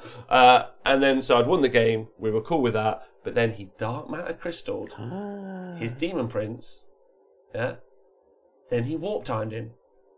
Oh my god. And then he charged my Warlord, and he killed him, and he was over the freaking moon. And I don't know if that's what triggers Tom. I think whenever I hear the word dark matter crystal, it triggers Tom. Oh right, I think it's about whether you can do that and then warp time, afterwards. Yeah, but he did it. Yeah, and I let him do it. That's what's you key. let him do it. Yeah, yeah. Did that win in the game, or did that lose you the game, or was that? No, it was just like he's like, hi, because we were just having a great time. Yeah. He was really, really fun to play, and we were giving each other shit. And when I smoked Araman, I was like, this is sweet. Tom just saying you can't do that. It's fine. I didn't mind. And then you play an open play. Huh? You play an open play. You can do what you want. Yeah, exactly. Open play. And then in my final game, I played Kerin, who's a young whippersnapper. Oh yeah. Yeah. Let me tell you, this tender guy, age of. He looked like he was like, I've been playing Warhammer 10 years. I was like, wait, since you were 3. Since before you were conceived. Anyway, he was amazing. He was really cool. He had 3 Honored Dragoon Callers, Mechanicum, there were Styges. He had a bunch of Transonic Arquebuses. I think he had 8 in total. He had a bunch of other infantry, and he had, don't know if you've heard of these, it's called a Knight Castellan. Have you faced one? Have you heard about these? Is that the one that's like quite It's got a small. harpoon gun, I Quite think. small. It's got 2 autocannons. No, that's not that one. No, that's a dreadnought, I think. Oh. Yeah. Hey, Eddie Mac. Everyone looks like that to me nowadays, says Eddie Mac. Talking about everyone looks 3. Oh, right. Anyway, Karen was like, because I was super tired, and I could have gone 4-1 going into this game. Yeah. So I was like, but my head was not in the game. I want to prefix this. I don't think there was a way on God's green crystal earth that I could have beaten Karen. Yeah. 9. No? Well, because I did the maths before I went to the tournament, and the 13 Met guns never kill a Castellan. On average. Yeah. They never kill it. They never kill it. If they're all alive, I think you do like 18 wounds to it or something. Like, but you don't kill it. Like, even if the dice go the average. Yeah. So I was like, okay, I'll just ignore the Castellan and I'll try and kill everything else. But everything else was -1 to hit, which is a bit of a big deal. And the other things to kill were the Dune Crawlers. And the Dune Crawlers did have neutron blasters, but I just didn't care about them. 63 shots. Maybe you kill a Met gun, maybe you don't. I didn't really care. And it was all about the boys, because it was all about scoring the objectives. So that's what was key. And he had a unit. He had 2 units of 5 Rust Stalkers as well. But I got to the table and me and Karen were just giving each other. I was like, I need to find out if this guy can have a joke for 2.5 hours. So I just went in, started making jokes, and he responded, and I was like, nice, this is good. Because like it's a little, when especially like a younger fella, like he's not that young. He probably was like 20 to 25. But he was just a treasure, really funny, really witty. So we just had a ball, and then he took the first turn, and his Castellan did only something I've never seen this before. He killed 7 Met guns in a go. Really? Yeah, I was like, Split fire. he was just like, boom, boom, boom, boom. Oh, he also did the absolutely no skill required. Anyone that uses this as a bell end. Raven stratagem. No, the Shieldbreaker missile. Oh, yes. Yeah, everyone who uses that and yes. says that they are a tactical genius is an idiot. I'm just saying it now. Nick Lambourne, I think you're in the chat. Yeah? Yeah. You know who you are. You know who you are. But yeah, it's the worst. It's 2 command points, though. They've got to build that into their list to use it, so that takes some skill, right? No, Nick. No? No, Nick. So Killbot. So They've got to point at your... the first shot in the model. game, he was like, "That's first strike and you Warlord dead." I was like, "Oh, wow. How did you do that with your skill?" He was like, "Well, I'm brilliant." Read the rules and... Yeah, I just did the thing. Pretty good. I also had to be really specific where I hit all my characters as well because of all the snipers he's got. Because there's a lot of sniper shots. Yeah. Alandro says it's 3 CP. Doesn't matter, does it? Yeah, you've got to read the words and say to your opponent, "I'm going to do this now." You're about to lose your Warlord. Yeah. Anyway, so he did that, killed 7 guns, and now I was like, oh, and a unit of boys A whole unit of boys. in the first turn. Oh, okay. And I was like, I'm down to a unit of boys. It was just really, really tough. And then, so I made a charge. So I deep struck one of the unit of boys. I deep struck one of the unit of boys and to jump the other unit of boys and just kind of left the guns alone. So I was like, I tried to split myself up because his Castellan was walking forward as well. And I tried to charge on the right and I tried to charge on the left. The charge on the right went off. The charge on the left didn't go off. And then his like second and third turn, he basically just tabled me. Like, and honestly, Nick, if I'm being 100% honest, I didn't really know what I could do in that situation because the firepower was just sensational, and there was nothing you can't back. I've only got 36-inch guns, so I can't really like deploy any deeper. No. I've got the 5-up invulnerable save, so even though he killed the one big mech, I still had another big mech left who was free, so I still had my invulnerable saves. It was just I don't want to blame the dice. Like, I didn't roll very many of them, but that happens, and I'm not too fussed about that. That's why I've got multiples, right, to even it out. And it was just a whitewash, realistically. I tried to make some plays. Like, I thought I could roll his right-hand flank, and then I also did a pretty cheeky charge in the centre with a unit of orcs that locked up the Dune Crawlers, so they couldn't shoot the next turn, and it locked up a bunch of the characters. But then his Castellan just came over and just, like, stomped on the orcs. Yeah. And then his infantry were there, and I just wasn't in enough places in enough time. And the problem is because, again, I had the guns, and the guns were shooting everything at -1, or they were shooting the Castellan. With his 3+ invulnerable save. Huh? With his 3+ invulnerable save. I mean, maybe I should have shot it as Castellan just to make him use the CP up. That could have been a thing. Yeah, definitely. So there was a mistake there, potentially. And then I could have... I think I was still in it turn 2 because of all the boys, because he didn't really have loads of ways of killing the boys. Apart from he did. He just was like... he was just using the Castellan. He was just like mowing them down. So that thing is just horrific. Yeah. It was just like more shots. He was using melter guns to kill all boys. Yeah, I think I've only played against it once in a competitive game, but I had knights as well, so I didn't feel it as much. I mean, it still kills knights pretty well, but I felt like I had some answers to it just because I had knights myself. It was losing 7 mech guns. Yeah. I've never ever lost 7 in a turn. And it was just amazing. I was like, oh, okay. And it's like, and that they weren't important in the mission because the mission was all about the objectives, which is cool, and that's why I liked it. And I thought all the missions were great. So I was like still playing for it, and it felt less impactful because of that. But it was just woeful, realistically. I even there was a really funny moment where because there was the 5 objectives, that's what it was, where I jumped my weird boy, onto an objective, but then because of that, his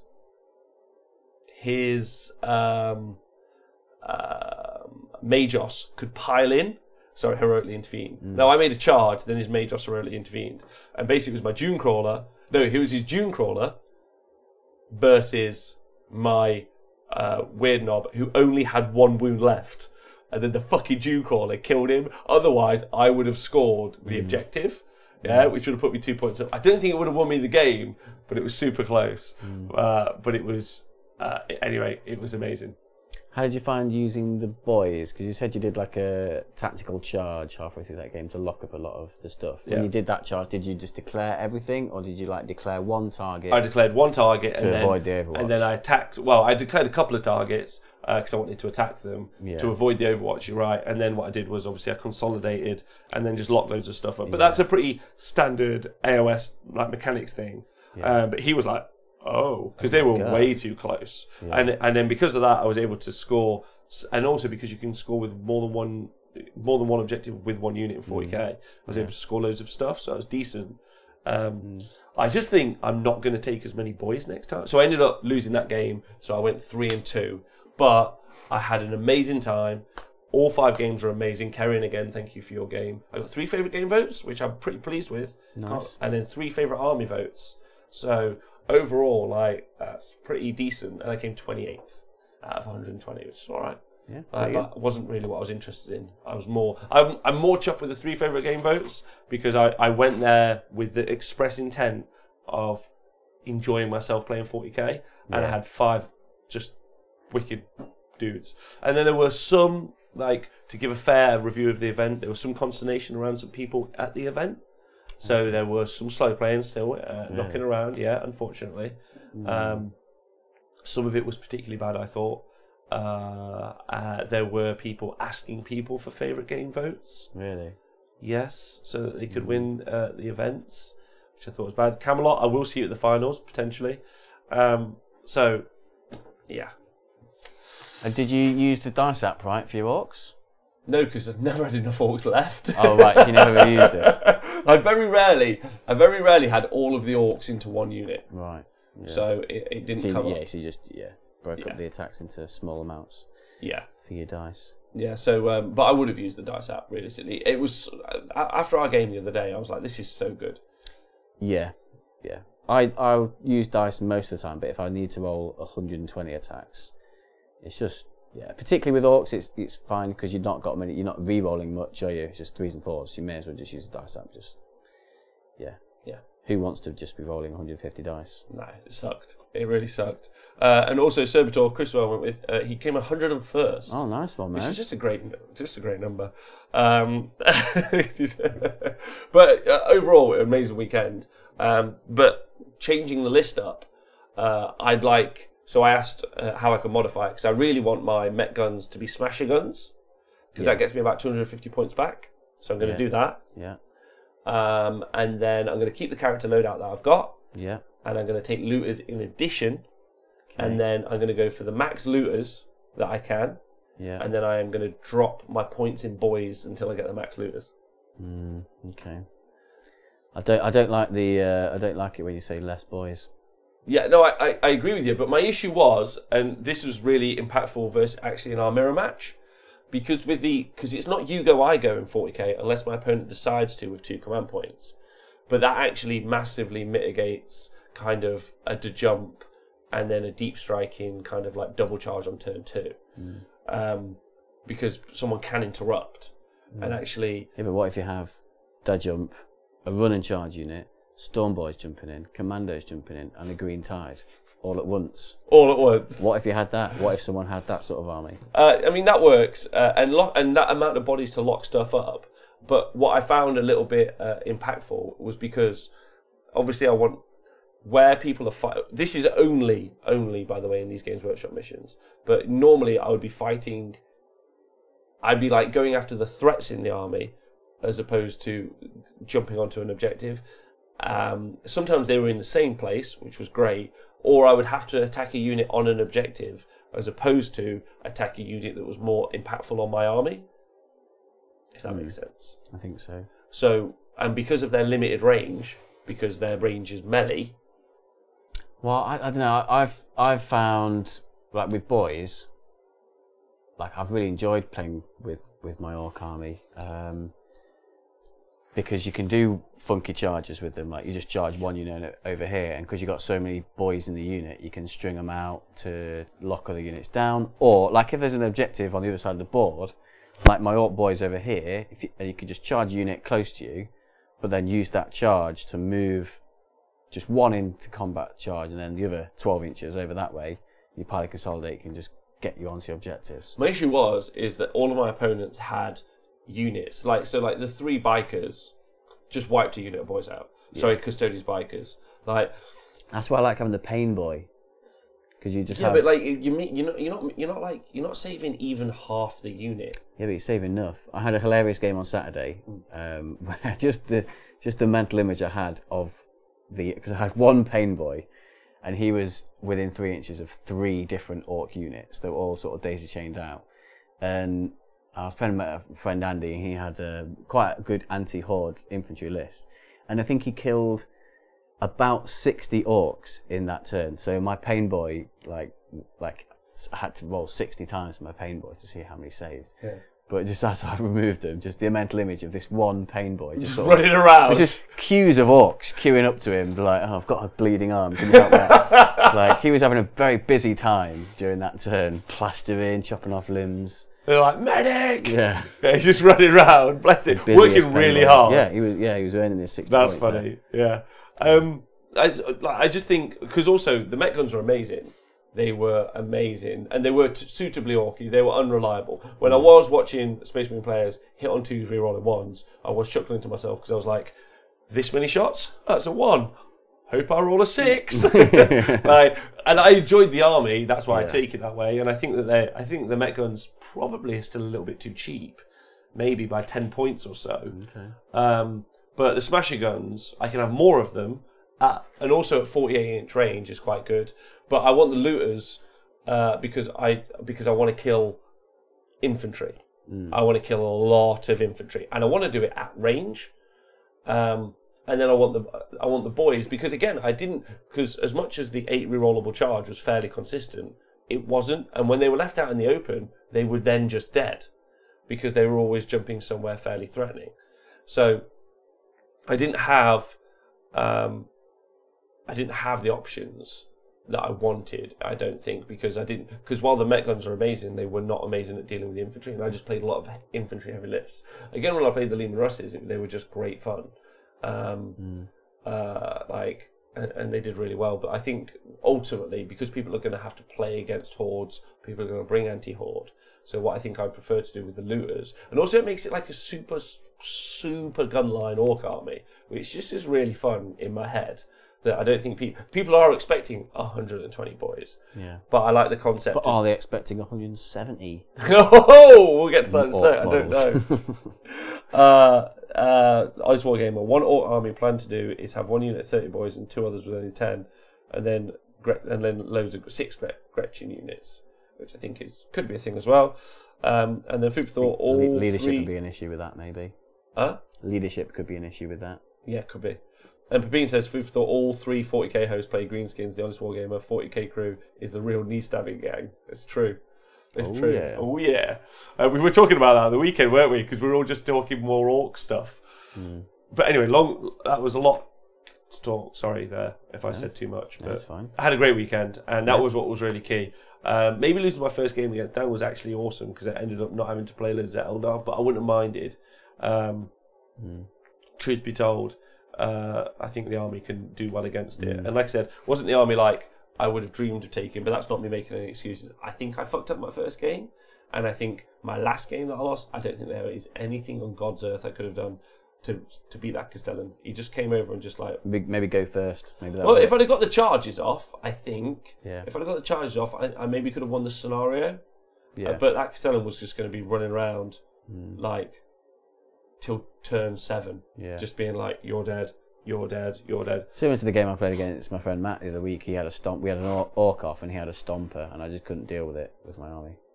Yeah? It just ran around all game killing stuff. But yeah. Yeah, you won the scenario. Yeah. Yeah. Well, we drew.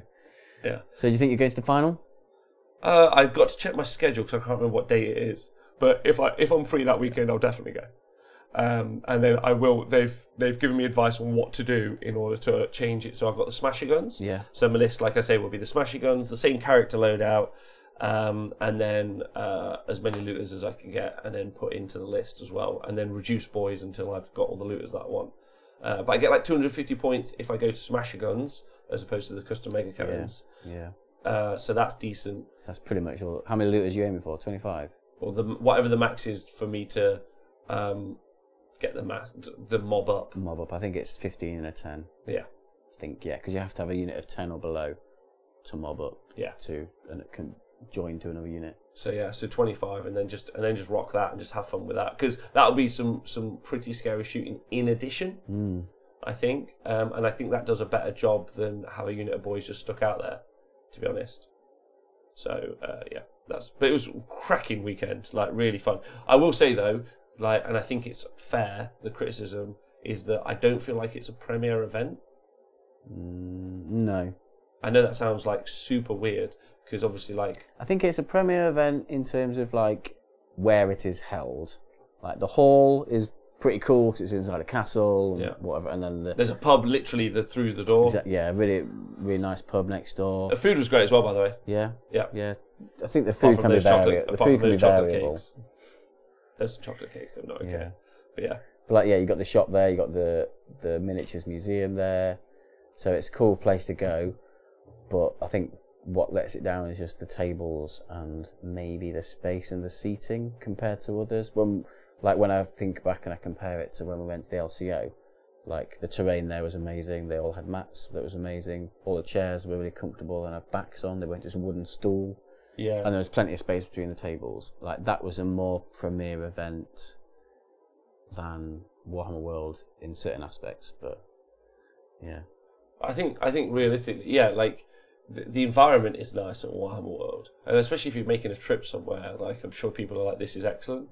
But I would say if you compare it to independent events, they just do it better. Like as in because while the venue is lovely, and I think you even get a free trip around the museum, which is cool in the ticket price. Oh yeah, good point, Tom. And also the price support as well. So like it's cool that you get like a trophy. You just get a resin trophy.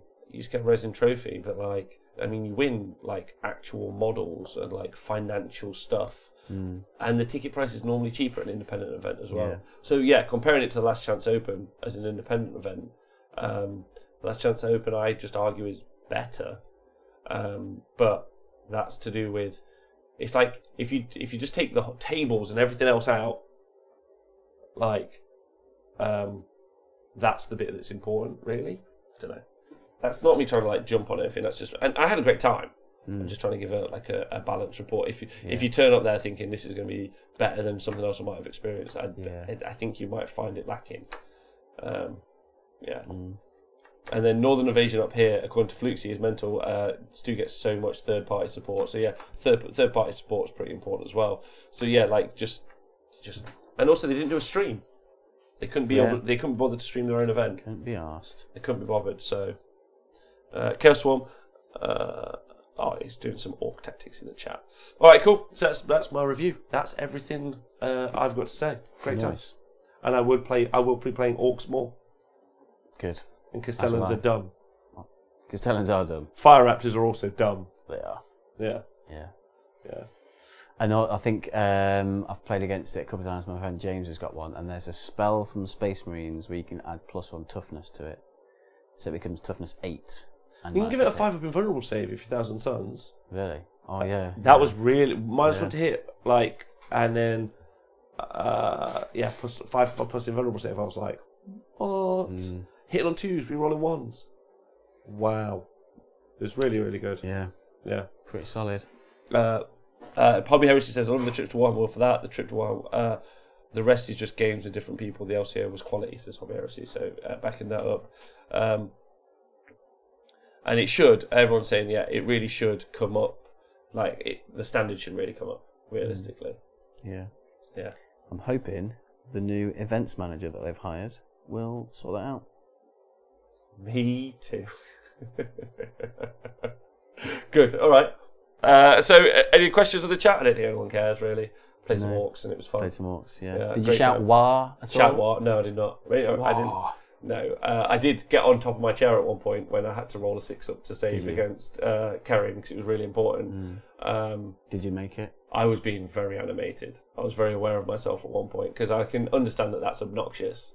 And I'm not trying to be obnoxious. I just genuinely was enjoying myself. Get excited, yeah. Yeah, I was just enjoying myself. Did you power stance at all? Yeah, I did roll an 11-inch charge and literally walked off. I was just like, I wanted WWE music. It was just like, can you hear it? Oh, and it just didn't go my way. It's sad. Yeah. Anyway, so what's next?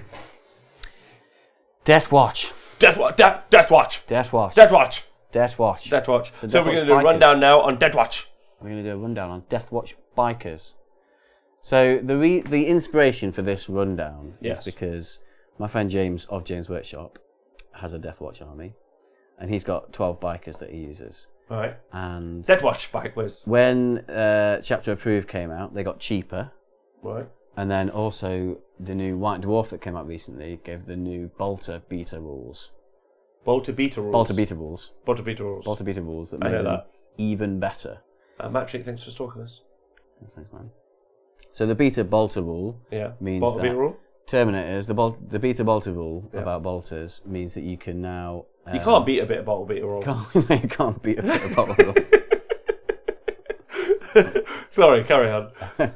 So it means that if you're a Terminator with a Storm Bolter or a Biker with a Storm Bolter, you can move and then always shoot maximum shots, basically. So if you rapid fire 1, at full range you can fire 2. So for bikers that's really good because they have 2 bolters on them, so each bike can move and then still shoot 4 shots, basically. And then if you give the Sergeant a Storm Bolter, that's 16 shots for the unit. That's like moving around, move 14, 16 shots. And then Death Watch, it's even better because you get access to the special ammunition as well. Which is really good. Yeah. So the inspiration for this, the rundown, is because my friend James has used them against me a lot, and they piss me off how good they are for their points. So I decided to do a little bit of a rundown on them. So hold on, Jim980 just said he made 2 10-inch charges in a row with Grimgas Reapers the other day and had to pretend to be cool about it. Really? Never be cool. When I was playing against Kerrin in the final game, he kept rolling like 2d6 shots on his fucking stupid dumb cannon. Yeah. He was like, this is Call's Wrath, the cannon. And I was like... Call's Wrath, you know. Yeah, and I was like, whatever. Like, this is a mech gun. Yeah. Steve's mech gun. Yeah. But then Steve's invention. Yeah, Steve's invention. But he was like, I'm so sorry, it's an 11. I was like, own it, brother.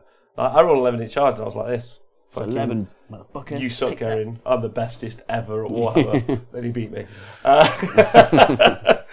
I never apologise. Only own it. Yeah, unless you're that guy that won.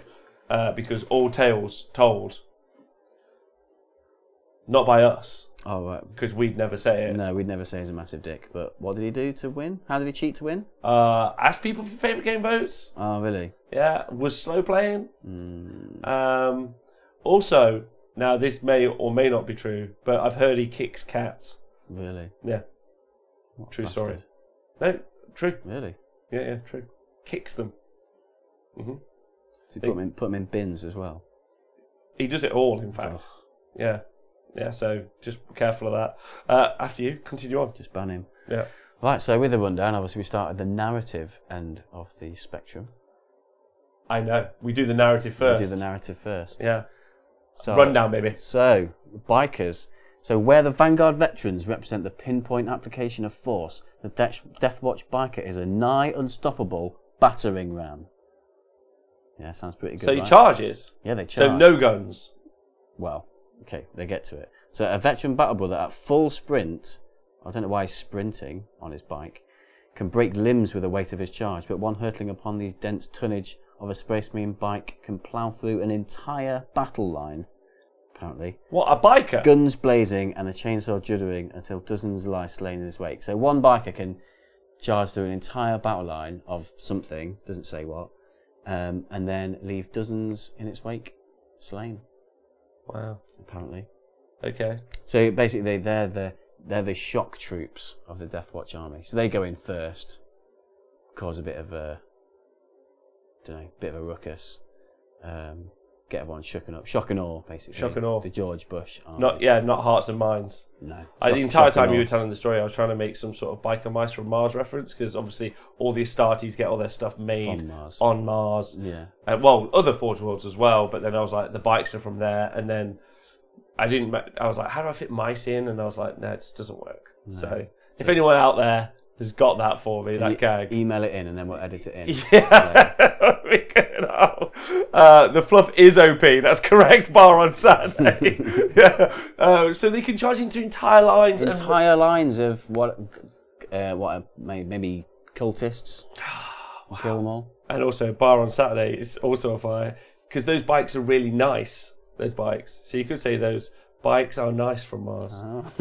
Very well played. Well played, sir. Well, I would like to say I'm a Primaris librarian to you, sir. Congratulations. I doff my psychic. Please nerf the fluff we've been asked. Yeah.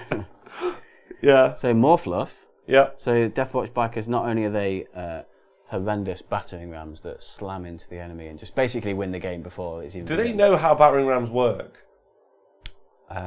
Not by this definition, no. Because they methodically thump on the wall till it goes down. Yeah, okay. Well, right. maybe there is bikers just doing that, is it? And reversing back, reversing back. like when when Austin Powers has to try and reverse the car. Yeah. All right, yeah. So the Deathwatch bikers, so they go in first, and they also operate on scouting missions. Yeah. So they're often deployed weeks at a time on their own as they traverse alien worlds, get around the flank to do some flank attack. Yeah. And they also carry teleport homers? Beacons. Teleport homers, yeah, that's it. Teleport homers. So they'll get around behind the enemy lines or on the flank, and they'll call down some Terminators and do an awesome combined strike together with the Terminators. Wow. So a battering ram plus maybe like they hold a kite, so they pull the kite with them, and then they attach the kite to the ground, and then the kite is zapped with electricity. And hits down the come Stormcast Eternals. Some Stormcast Eternals. Colonel Cabbage is asking, are Deathwatch bikers the best battering ram in 40k? They are the best battering ram in 40k. Wow, okay, good, solid. All right, nice. And Alandro says that it's a battle line of us, the bikers, just methodically thumping against the wall. Okay. Yeah. Yeah, so there you go. What do you think? I feel like that they've over-egged them a bit. Yeah. But then I guess when they're describing this, yeah, like, our Space Marines in the narrative very rarely, like Eldar is quite rare, really. Yeah. It's not often you would have like a battle with Eldar. Most of the time, Space Marines are actually just going to human equivalent planets And just fucking up some fucking up innocent like people. yeah, just loads of farmers. Just making themselves look good. Yeah, they're riding like, through a oh, farm. I heard you think the Emperor might be not a god.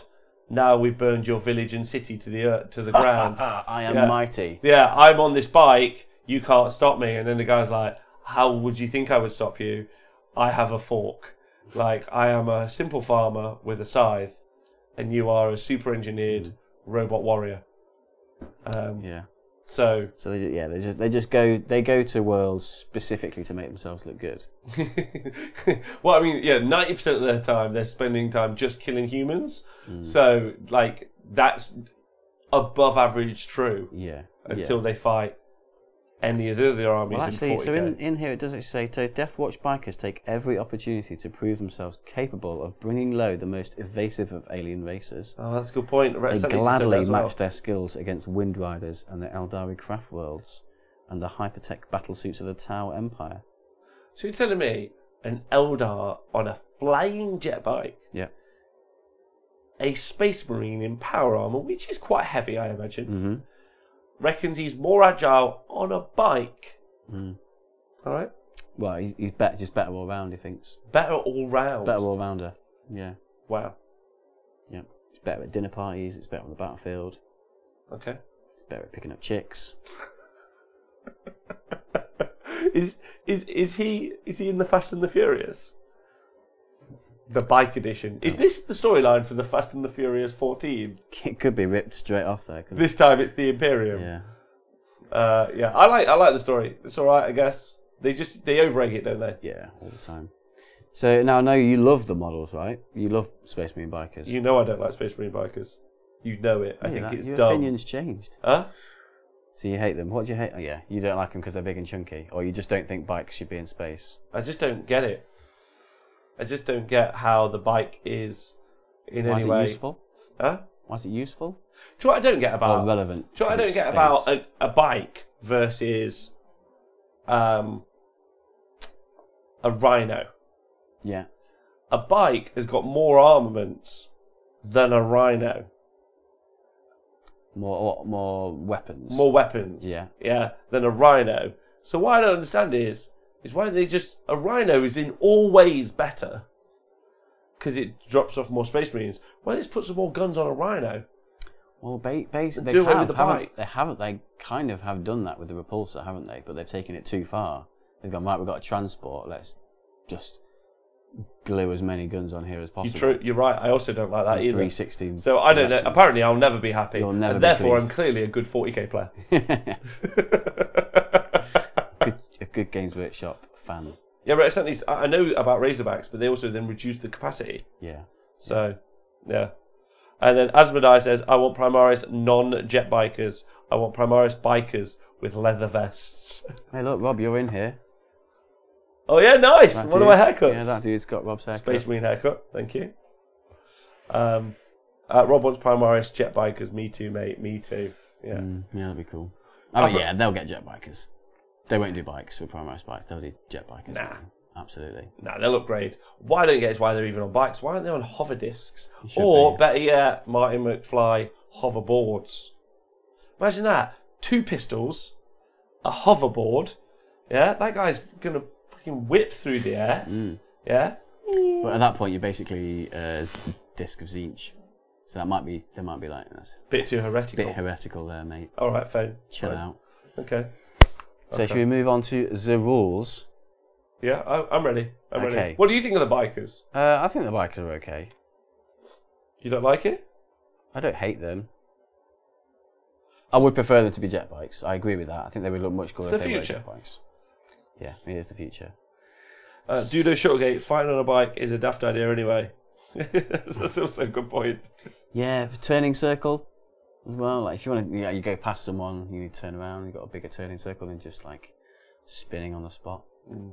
Yeah. Yeah. Okay. I'll give you a croggy later and then we'll try and fight some people in the streets. We'll see how it goes. We'll report back, find out next Yeah. week whether either We'll me do and some Nick field might be joining research. Tom in the jail. Yeah. Yeah. So Deathwatch rules. So the reason why Deathwatch are so great is because they get special issue ammunition. Yeah, they do. So there's 4 types of special issue ammunition. What's the best type? The best type all round is probably the Hellfire round, because you always wound on 2s unless you're shooting at a vehicle or a Titanic unit. That's great. Yeah. And they also have Dragonfire Bolt, so you add 1 to hit rolls if you're targeting unit in cover. So that's not really no, not great. Not bothered and then with that. Kraken Bolt, so add 3 inches to the range Named of the after pistol. John Bracken. Yeah. Good. Or 6 inches if otherwise, and you increase the AP by 1. So extra range, extra AP. So that can catch people out. So you might pre-measure, oh, I'm outside of 30. You move 6, you range 24, so you can't get me. Whereas they go, haha, I'll just extend the range by 6. I would tell them as they say that. I would, but some people might not. Yeah, but I would tell them. Yeah. Yeah. And if you don't, you're a jerk. Yeah. Yeah. Yeah, James, who caught Paul out the other week with that. James Workshop. Vengeance round. So subtract. What I've decided to call my 2019. So you subtract 3 from the range, or 6 otherwise, but you increase the AP by 2. Okay. So less range, extra AP. Okay. So bikers, got standard biker profile. So your movement 14, you can auto advance 6, strength 4, toughness 5, weapon skill, ballistic skill 3, 2 attacks, 3 for sergeant, 3 up save. So standard bike, but each guy can have access to a chainsword. A chainsword? Chainsword, you can have a chainsword. Nice. So that boosts you up to 9, 10 attacks for the unit in combat. Not too bad. Should 4 though. Yeah, but every little helps. And it's free, you may as well give it him. Agreed. But they also have relentless assault, so they can fall back and still charge. So they're not as good as like a flying unit, so you can tag them in combat, you can just consolidate into them or tag them into combat, and they can't move out and shoot you, so you can stop them shooting, but they can move out and charge something else. So they're not just wasting a turn, you can do something with them, which is quite good. And then they also carry the teleport homers. So if an enemy gets within 9 inches of your teleport homer, it's destroyed, but you can drop it off somewhere, and then a Terminator unit can deep strike into it. Or if they're already on the battlefield, they can teleport to your position. Nice. So you can redeploy. Yeah, so you can do some redeploy shenanigans and stuff like that. Oh, Ange, thanks for subscribing for 10 months in a row. Ange? Angusi3. Angusi. So you just gave up at the start of the name. Yeah, so you can do some cool movement shenanigans with that unit, which adds to a cool tactical flexibility for army. Especially as they think they've locked you down, then you can fall out, charge, and then lock up another unit. Yes. Which is quite useful. Yeah, so you go, you stop me shooting, well, fuck you, I'm going to stop that unit shooting. Nice. Yeah. Yeah, so you can give the sergeant a storm shield as well if you want. So you've got a 3+ invulnerable save in the unit. That's cool. Tank some las cannons, and you can give him a storm barrel as well. So it gets you up to 16 shots. Wow. Utilising the special ammunition stuff, which is pretty good. So 16 shots, hitting on 3s, and then wounding on 2s. Potentially, yes. And obviously with Deathwatch, they get their tactics. Yeah. And so at the start of the game, you choose either like characters, troops, fast attack elite, heavies, and you reroll 1s to wound. So you don't need to have that lieutenant. So a lot of the time, you can be wounding on 2s, rerolling 1s against stuff. So they're incredibly reliable at getting wounds through. See, that's what I meant about my orcs. Like that unit there could probably reliably go through half to maybe 2/3 of a unit of orcs. Like if you take shooting and then like a charge into it, like. And yeah, they might get duffed up in return by their last 12, but like, it's pretty hardcore. Yeah. Like, from that level of firepower. Yeah. Yeah. So those 3 bikes and the sergeant with a storm bolter, how many points do you reckon that is? I already know it's not much more past 100. Like. What do you reckon? 140. What if I told you? Oh no, don't tell me. What if I told you it was 83 points? Fuck you! What? 83 points! 80 something points for that. Wow! Yeah, it's crazy good. That's so good. And it's 2 wounds each, right? Yes, 2 wounds each. Wow. Yeah. So units that you can buff it. 83? Yeah, 83. It's crazy cheap. That's crazy. Especially for the mobility as well. Yeah. Like, And they're exactly what you want, right? You want to be clearing out like those 10-man infantry squads, and they'll do that no problem. And then they've got a massive threat range as well, because you've got 24 inches on your bolters and then move 14. wow, So 38-inch threat range. wow, Yeah. not And into on a- that. Yeah, quite big base as well. Yeah. And obviously you can. I like how Games Workshop thought they were making intercessors better, and everyone was like, Yeah. "No, do you know you have other units?" Yeah. Shit. Okay. All right. See you later, Hobby Heresy. Yeah. That's nuts. Wow. Yeah. So you can buff them with Watchmaster, so you can get reroll all your hits on those bolter shots as well. So 3 is rerolling everything. And then you just got a standard Watch Captain, which gives you reroll once. And you don't need a lieutenant because you've got the special tactics. Yeah. You can use a command point to swap that to a different type of unit if you want. Chaplain, obviously you can reroll hits in combat. That's not really a massive deal for those. They're not going to combat that much. And then the Deathwatch also have access to an apothecary. So if you're bothered about bringing some back, you can do, but it's not really worth it. They're like cheap anti-horde, Very cheap. annoyance unit that you're not really. If they die, then it's not the end of the world. I think. And interestingly, there is the Corvus Black Star for Deathwatch. You can put bikers in it. I made the so you can trailer put video 4. for the Corvus Black Star. Oh, did you? Nice. Yeah, nice. Nice. Deathwatch was like the first video I made for Games Workshop as a video producer, so that was cool. They were like, do the 18. Can I find it on their YouTube now? Yeah, because I made it, I wasn't in Yeah, it. you went in there. Okay. Yeah. They didn't expunge that. No, I have been expunged from all records. Yeah. I'd expunge me too. Yeah. That's the right decision. So you can put 4 bikers in here, Yeah.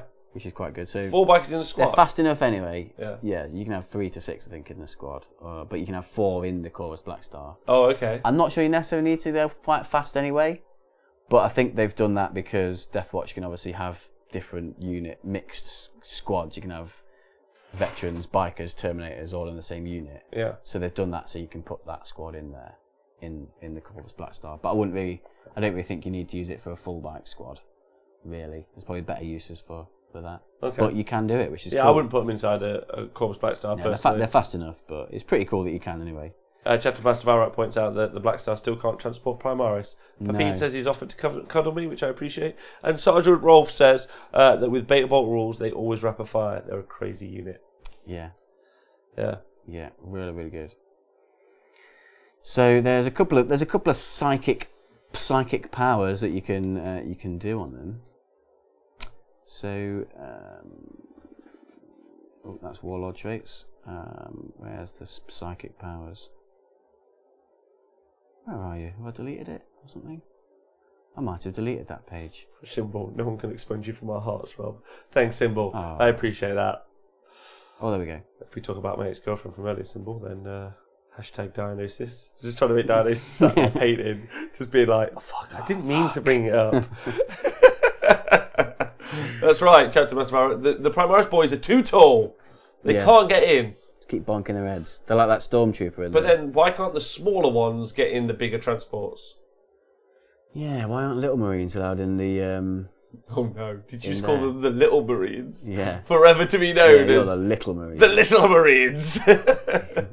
The small boys. Out of scale ones. Yeah. Sorry, what psychic powers did you say? So, Null Zone, Yes. particularly effective if you're going up against some Eldar scum who rely on their invulnerable saves. There's nothing I like more than Eldar scum dying to bolt to I fire. love killing Eldar scum. Yeah. Feed all their souls to Slanesh. Veil of Time, you can do it on them if you want to get them in the charge. They reroll their charges. That's Not all bad.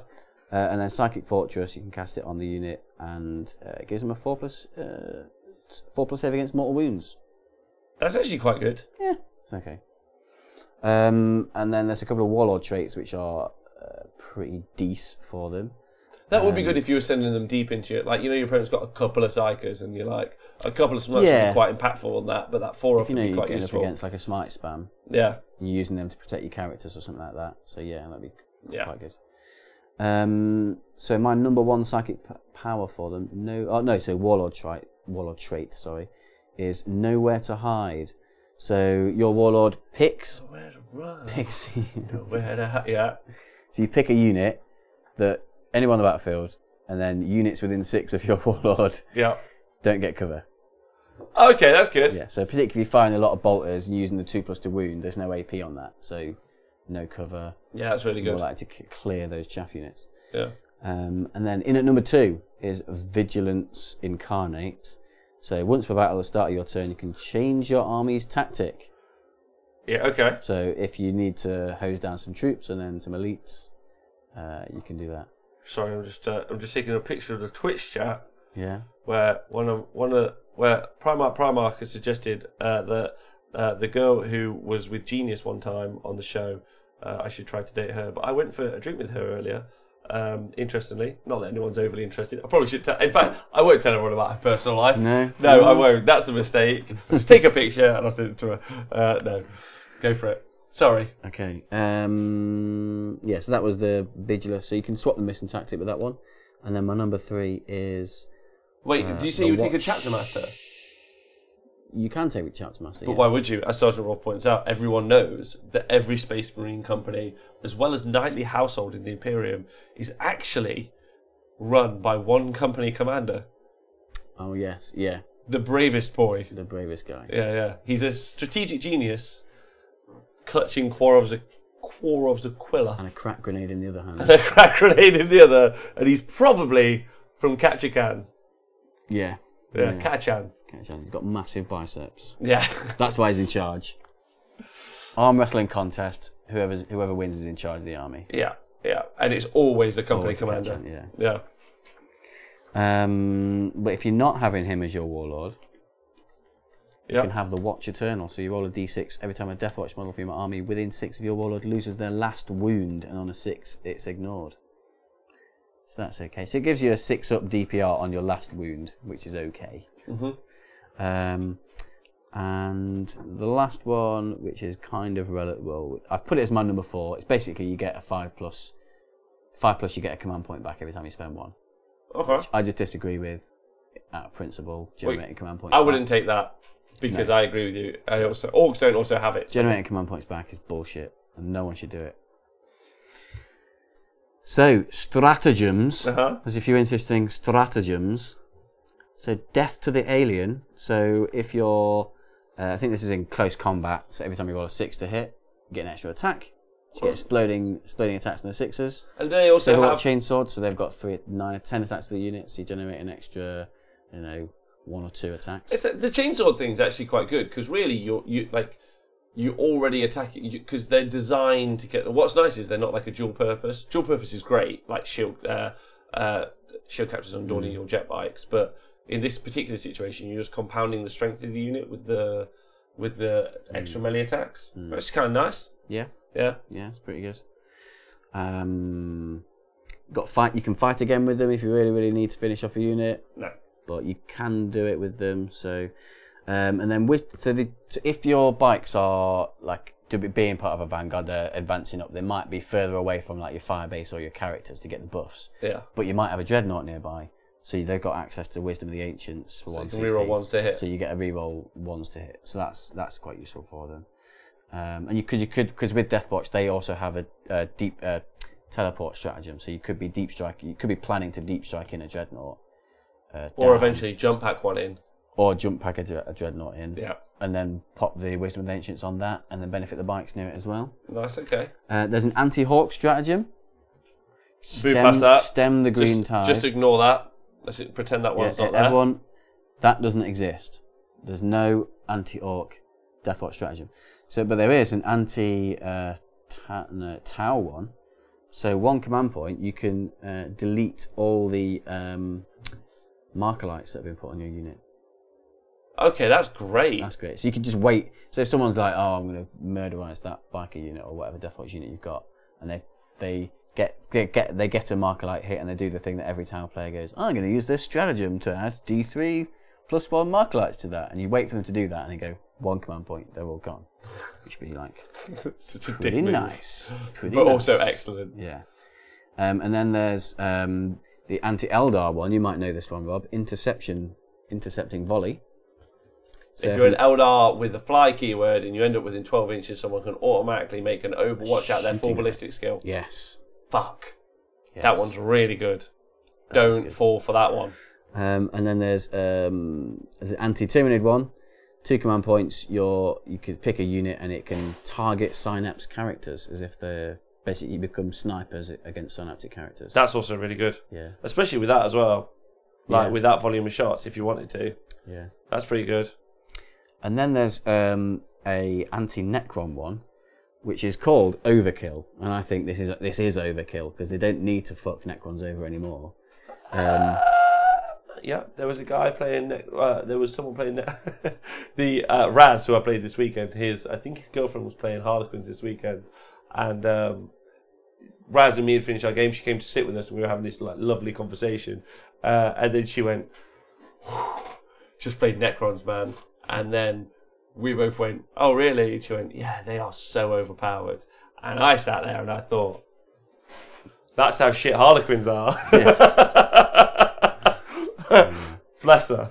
But yeah, okay. Sorry. So the Necron Overkill stratagem, basically, you pick a unit Necron unit within 12 of a Deathwatch unit, and you subtract 1 from the animation protocols. Take it, Nick. Take it. Makes me sad.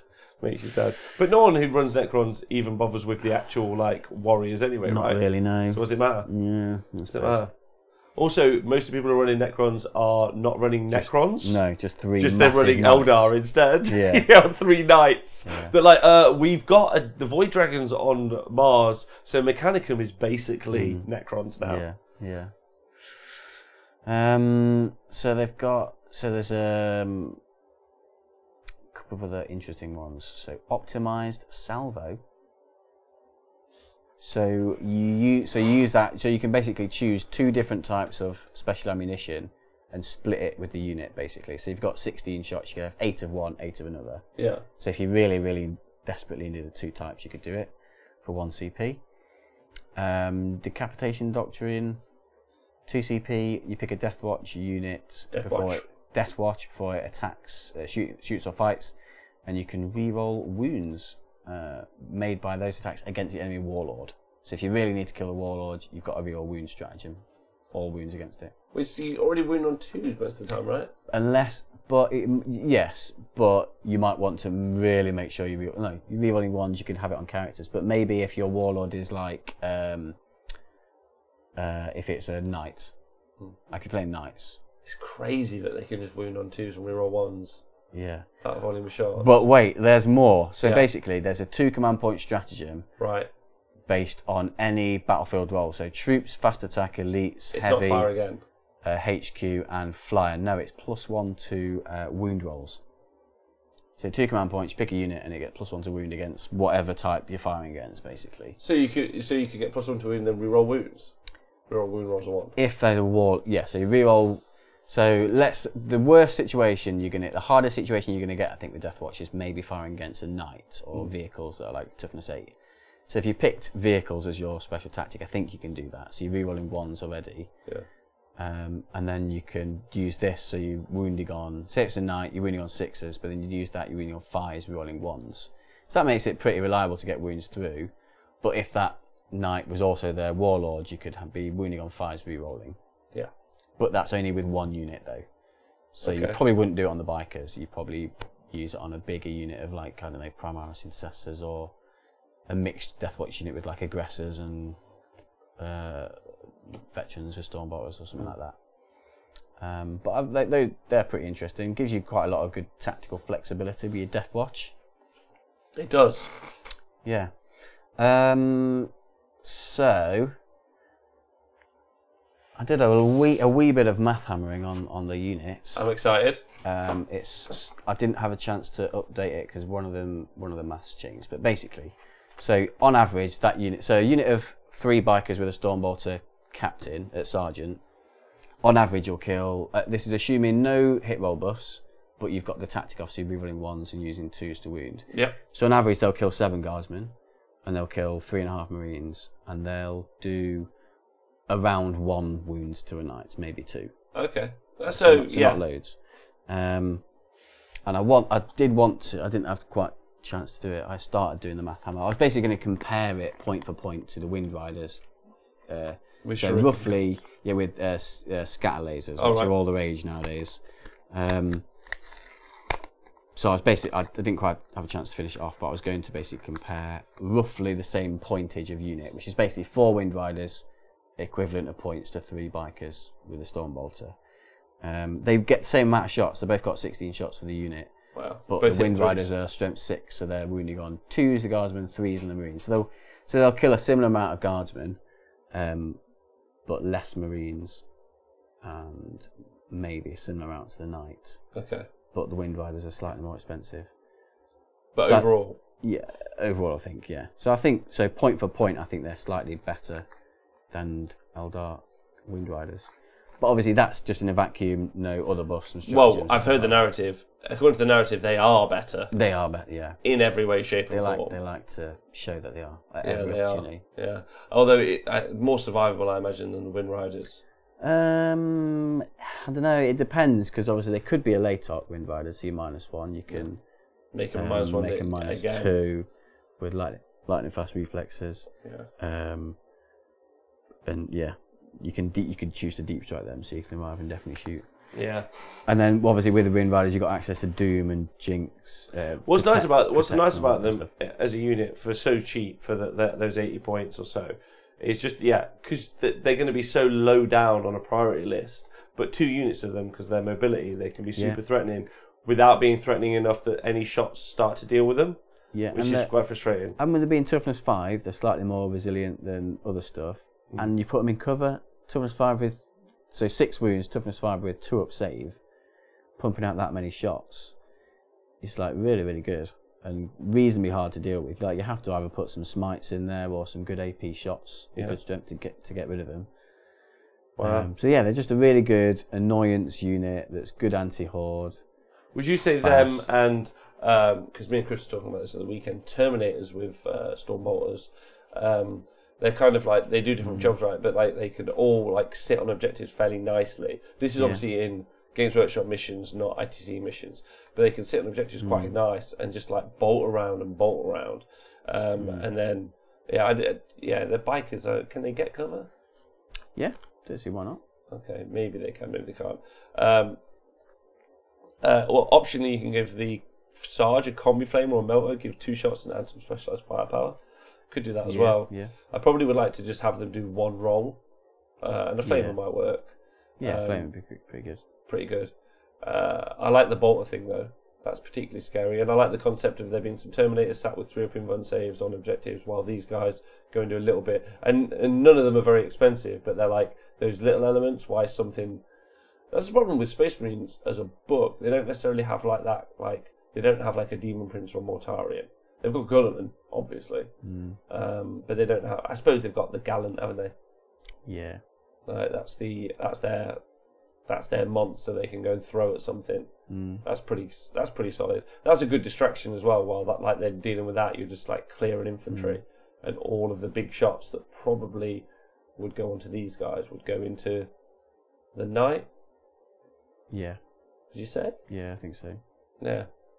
And because they're fast, you can like hide them at the back of the board and get out of range of a lot of stuff, and just like drive up 14 inches. And because it's if you're having them in minimum units of 3, you can as long as there's decent line of sight blocking terrain, they can easily hide that unit and easily get in small bits of terrain to get cover. It's not like you've got a big they've got to be block of 20 that you've got to fit in. They've got to be 50% obscured like a vehicle for cover. Oh, okay. Yeah. Right. Not just on it. So that's good. Yeah. And then I want to Bolter Fire, take Imperial Fist Centurions and see what happens. That's what Loki says, because they can do some good stuff as well. They're pretty scary, those guys. I won't lie to you. I don't like the concept of like losing 7 or 8 orcs just to 80 points.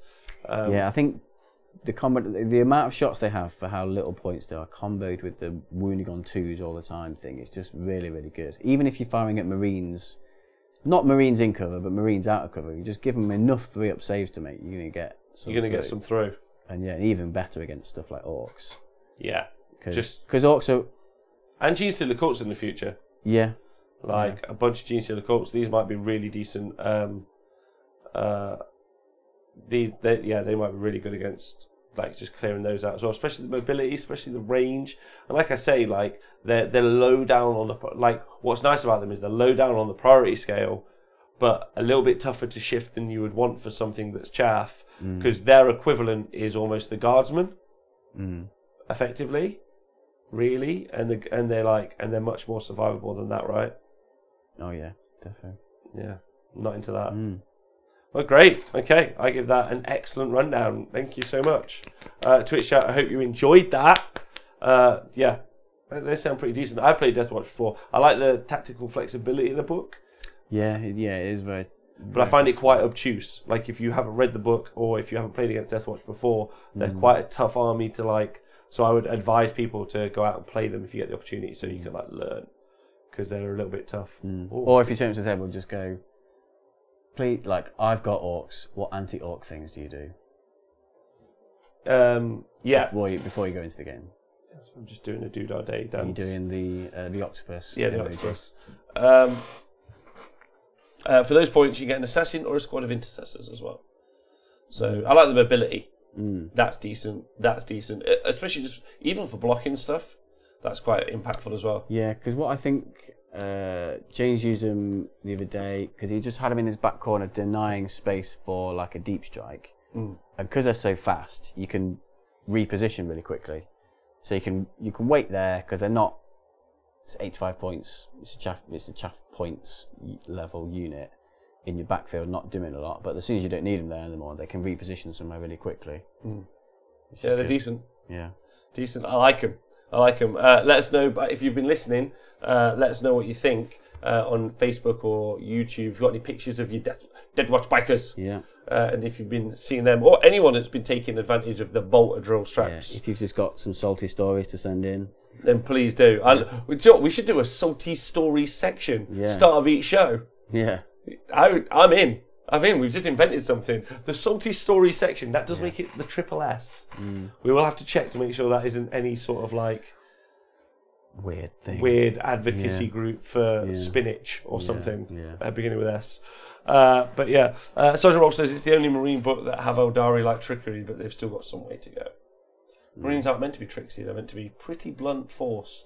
Well, these are like the anti-aliens. They've picked up a few tips and tricks from the aliens, so they've probably got a few Eldar tricks up their sleeves. Right, the final thing to talk about. Have you heard about the fact that you're going to be able to take an assassin? Thanks to the. This is still going to hurt me to say it. The White Dwarf rules. Don't like that. Sure, we'll move on from. What do you think about the White Dwarf rule? White Dwarf having rules in it that now affect the main game. I don't like it. Agreed. Because I feel like they're just putting the rules in there to try and make people buy their magazine. Agreed. That's what I get. Agreed. Like when I got into the hobby, I bought some White Dwarfs. I think when I was first into it, I had a White Dwarf subscription. But then. Since then, I've just never ever bought it. No matter how many times they've reimagined it, I've just never been interested. Would you pay for a digital? So let's say I don't know what White Dwarf is. Let's call it £5. Would you pay for a £5 digital subscription that required them to not make a White Dwarf, and all it did was give you some new 40k rules once a month? Is that £5 a month? Yeah. I don't think I'd pay £5 a month for maybe some rules that aren't relevant to me. Okay. If they did it as like a free app that they released rules on, and you could like pay 99p to download those rules or whatever. Yeah. So I could pick and choose which one I wanted to download. And that's the argument with the White Dwarf I've heard. Like, if it's not relevant to you, you don't have to buy it, which is like fine. But like, if it is relevant to me, I don't want to have to necessarily buy a whole magazine. Yeah. When I'm only interested in one page. Yeah. I'd rather just ask my friends and then learn it with my photographic memory. To get those rules. I have, and that's just what a lot of people will do. Yes, yeah, a lot of people are getting photographic memories nowadays. Yeah, a lot of people are. Longshot Lodge says it's another flipping book you have to carry around. Yeah.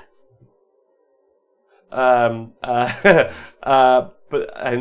Loki says on the upside it's the cheapest codex ever. Yeah, that's true. That is true. Sergeant Rolf, it seems bad mainly because White Dwarf disappeared from the stores, unlike a codex that. So yeah, you would have to be like, I've got these special rules. Oh, okay. I'm new to the hobby. Where are those rules? It's from a White Dwarf 8 months ago. Oh, I'm so sorry. I didn't know that existed. How would I know that? Terrible system. Yeah. And then Alandro says, at the LVO seminar, they did say that White Dwarf rules material will release in other formats later. Okay. This doesn't help me now, though, right? And then Camelot says, not gonna lie, new Assassin's rules, he likes them. The new Assassin rules allow me to tailor my assassin to my opponent, has made me change my GT list to take advantage, which is fine. One of the problems is also that White Dwarfs goes OOP quite quickly. So yeah, the dev they had at LVO coverage didn't seem to like to, but did say they were publishing those rules on at some point. They have a website that they just should release the rules on like that. If they're going to release beta Bolter rules, just do an article on your website and put it up there. I agree. Chapter Master Valrak, I have a photocopier, that works. But why carry entire books if you're that way inclined? I'd pay Games Workshop £5 per month for Games Workshop, so not give Space Marines more shit. Agreed. Nightman is the only fine if it affects my models. They didn't go into specific details beyond mentioned chapter approved as one option. Morning down on the network, I need to message you back, I promise I will, after this. And there was, this is in the Ashes of the Imperium, the guy getting back into the game, they didn't know where to find the Yunari rules. Yes, exactly. They might put them in chapter approved after the year is up. We can only hope. I personally think it's just a poor methodology for game design because, again, they're so far away from their initial promise in 8th edition that it was one book. You used to carry a couple of books around. Yeah. So I'm now they're really spreading the rules out, aren't they? So now I'm at rulebook, chapter approved, codex, FAQs from the website, potentially Vigilus, my White Dwarf. And your other 2 codexes. And my other 2 codexes. Yeah. My other FAQs. So if we put all the FAQs as one, and I'm taking 3 different armies, I'm now at 8 books. 8 different things. 8 different things that I need to consolidate. And I was talking to someone about that last night, and I don't necessarily hate the idea that it's spread out. I mean, the code. I don't mind having 3 codexes. Yeah. Because I quite enjoy the process of condensing that information down to one. I use my iPad. I have all digital copies. I screenshot all the pages that I need, and I put them into a custom PDF for that specific army that I have. So I boil down all those 3 codexes into one. So I've just got one PDF. So that helps me learn the rules for my army, and it also means that when I'm at the tournament, I just have no fat on my information. I just have the bare information that I need. So I quite enjoy that process. I do the same thing though, but just with Battlescribe, because it just does it all. Yeah, but the format of Battlescribe isn't great. I like having the pictures and the rules there. Yeah, swiping through. But I can't really do that with all the FAQs and stuff like that. All the FAQs is. I mean, I could do. I suppose I could add them to my PDF, but. What you need is someone out there who has actually digitised and then implemented all of the FAQs into the main rules on a singular page, which also includes points, base sizes, and a bunch of other stuff. That would be handy. That would be great. Someone should do that. Yeah. That's all I've got. Someone should do that. Someone should do that. Right. And then obviously, just keep it to themselves. Yeah. And not tell anyone. Yeah. Nor publish it. Yeah, maybe one of the chaps at Games Workshop is going to do that. Yeah, that'd be helpful. In fact, actually, one of the chaps at Games Workshop was telling me that's what they're going to do. Oh. Yeah, it was a Games Workshop employee, so big, serious internal investigation, please. That will fruitlessly reward nothing, because... Hunt him down. The answer is an app, and as you add new stuff, you add it to the app. It is... I think the whole 40k community is crying out for an app. The whole of Age of Sigmar is like, we've got this sweet app. And then Games Workshop goes, we've got a game that's 3 times bigger than Age of Sigmar. And you're like, cool. Got the app? And you're like, no app for that. Nah. Why no app? Did you know, though, we've got an app for power levels? Oh, yeah. Called Battle Roster. No one gives a fuck. Because we can all count to 100. Okay. Colonel Cabby says, from a Xenos perspective, complaining about lots of books is kind of like a rich guy complaining he needs more accountants to handle his vast wealth. Look at all these options I've got with my money.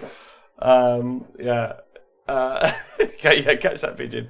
All right, look, I personally think it's dumb, and I will be using my photographic memory to... Yeah, me too. To grab that information. Yeah. Also, the rules that are relevant are leaked way ahead of time. Yeah. And everyone knows, but whatever. Yeah. Yeah. But yeah, and Down Underworld Network said he would honestly write it for free for Games Workshop. What, the app? Yeah, and he's a the document. and those guys are clever guys. They do some clever shit. You should go and check them out. Anyway, why no app yet? 2,000 data sheets that are much more varied in what you can do with them versus AOS Data Scrolls. Alendro, they literally already did it for Age of Sigmar, and they had the dev time of 2 years before they launched 8th edition, and now we're a year and a half in. So 3.5 years they could have put that in. They could have put it into pre-production when they put the game into pre-production. So I don't think saying it's 2,000 pages, it's unmanageable. It's just not fair. Like, they could do it. Plus, they made £200 million last year. Yeah? Yeah. Just reinvest some of that profit. Reinvest some of it. I prefer they didn't spend it all on playtesters, if I'm honest. I'm okay with Battlescribe, as long as they spend it on playtesters, but that's my thing. All right, Nick, anything you want to say to everyone before we go? We're closing a little bit early today, everyone, because we have to break all the equipment in the studio down, because we're obviously doing the event at Sheffield Sport this week. Smash it into pieces. Yeah, just like me and Nick are just doing some big tech work, and then we'll reforge it into some stuff. Yeah. Any final thoughts? Anything you want to say, Nick? I'm going to say everyone can hopefully follow my progress at Sheffield Slaughter this weekend on Twitter or on the Honest Wargamer channel as I take my skinks to Sheffield Slaughter, and I'm going to win the whole thing. And then also shout out to my friend Mark, who gave me a practice game yesterday. Big shout out, Mark. So GG.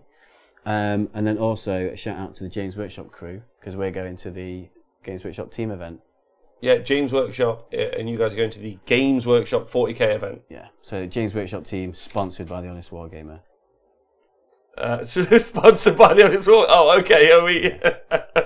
So we might get shirts. So when we do the shirts, I might put a little Honest Wargamer symbol on it. That's fine. That's fine, and you're all welcome to do that. I'm just going to say a big shout out to the Twitch chat. You guys have been amazing today. You've been very funny. I don't know why we all went down a very dark road with battle mats, but I really appreciate it. Yeah, that was I like that all of us went there. So I really appreciate that. Also, don't forget, Tom may never be returning because possibly. we have to. Depends how many years he gets. Depends how many years he gets for his crystal mech guns. I don't know. But hopefully he'll be back next week to tell us about his event this weekend. And then also Tom has got a team going to that Games Workshop event. Oh, has he? So there are 2 Honest Wargaming teams. I'll let you guys decide who's the alpha and who's the beta. Yeah. Also, if you get the opportunity, you should check Slanice out on Twitter. He has a hilarious Twitter thread. Lord of memes. Thank you to everyone in the Twitch chat. You guys are great. Archeon, it's great to see you. Ace, hope you have a great weekend. Colonel Cabbage, Chapter Master Valrak, Alandrel, everyone, you guys have been great. Hellstorm Dan, we'll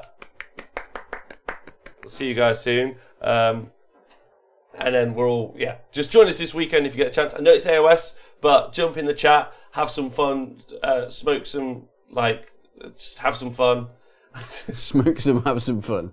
Smoke some fun, guys. Smoke some fun, guys. Drink some beers, which makes it more fun. And we'll see you guys this weekend. Thanks very much. Bye.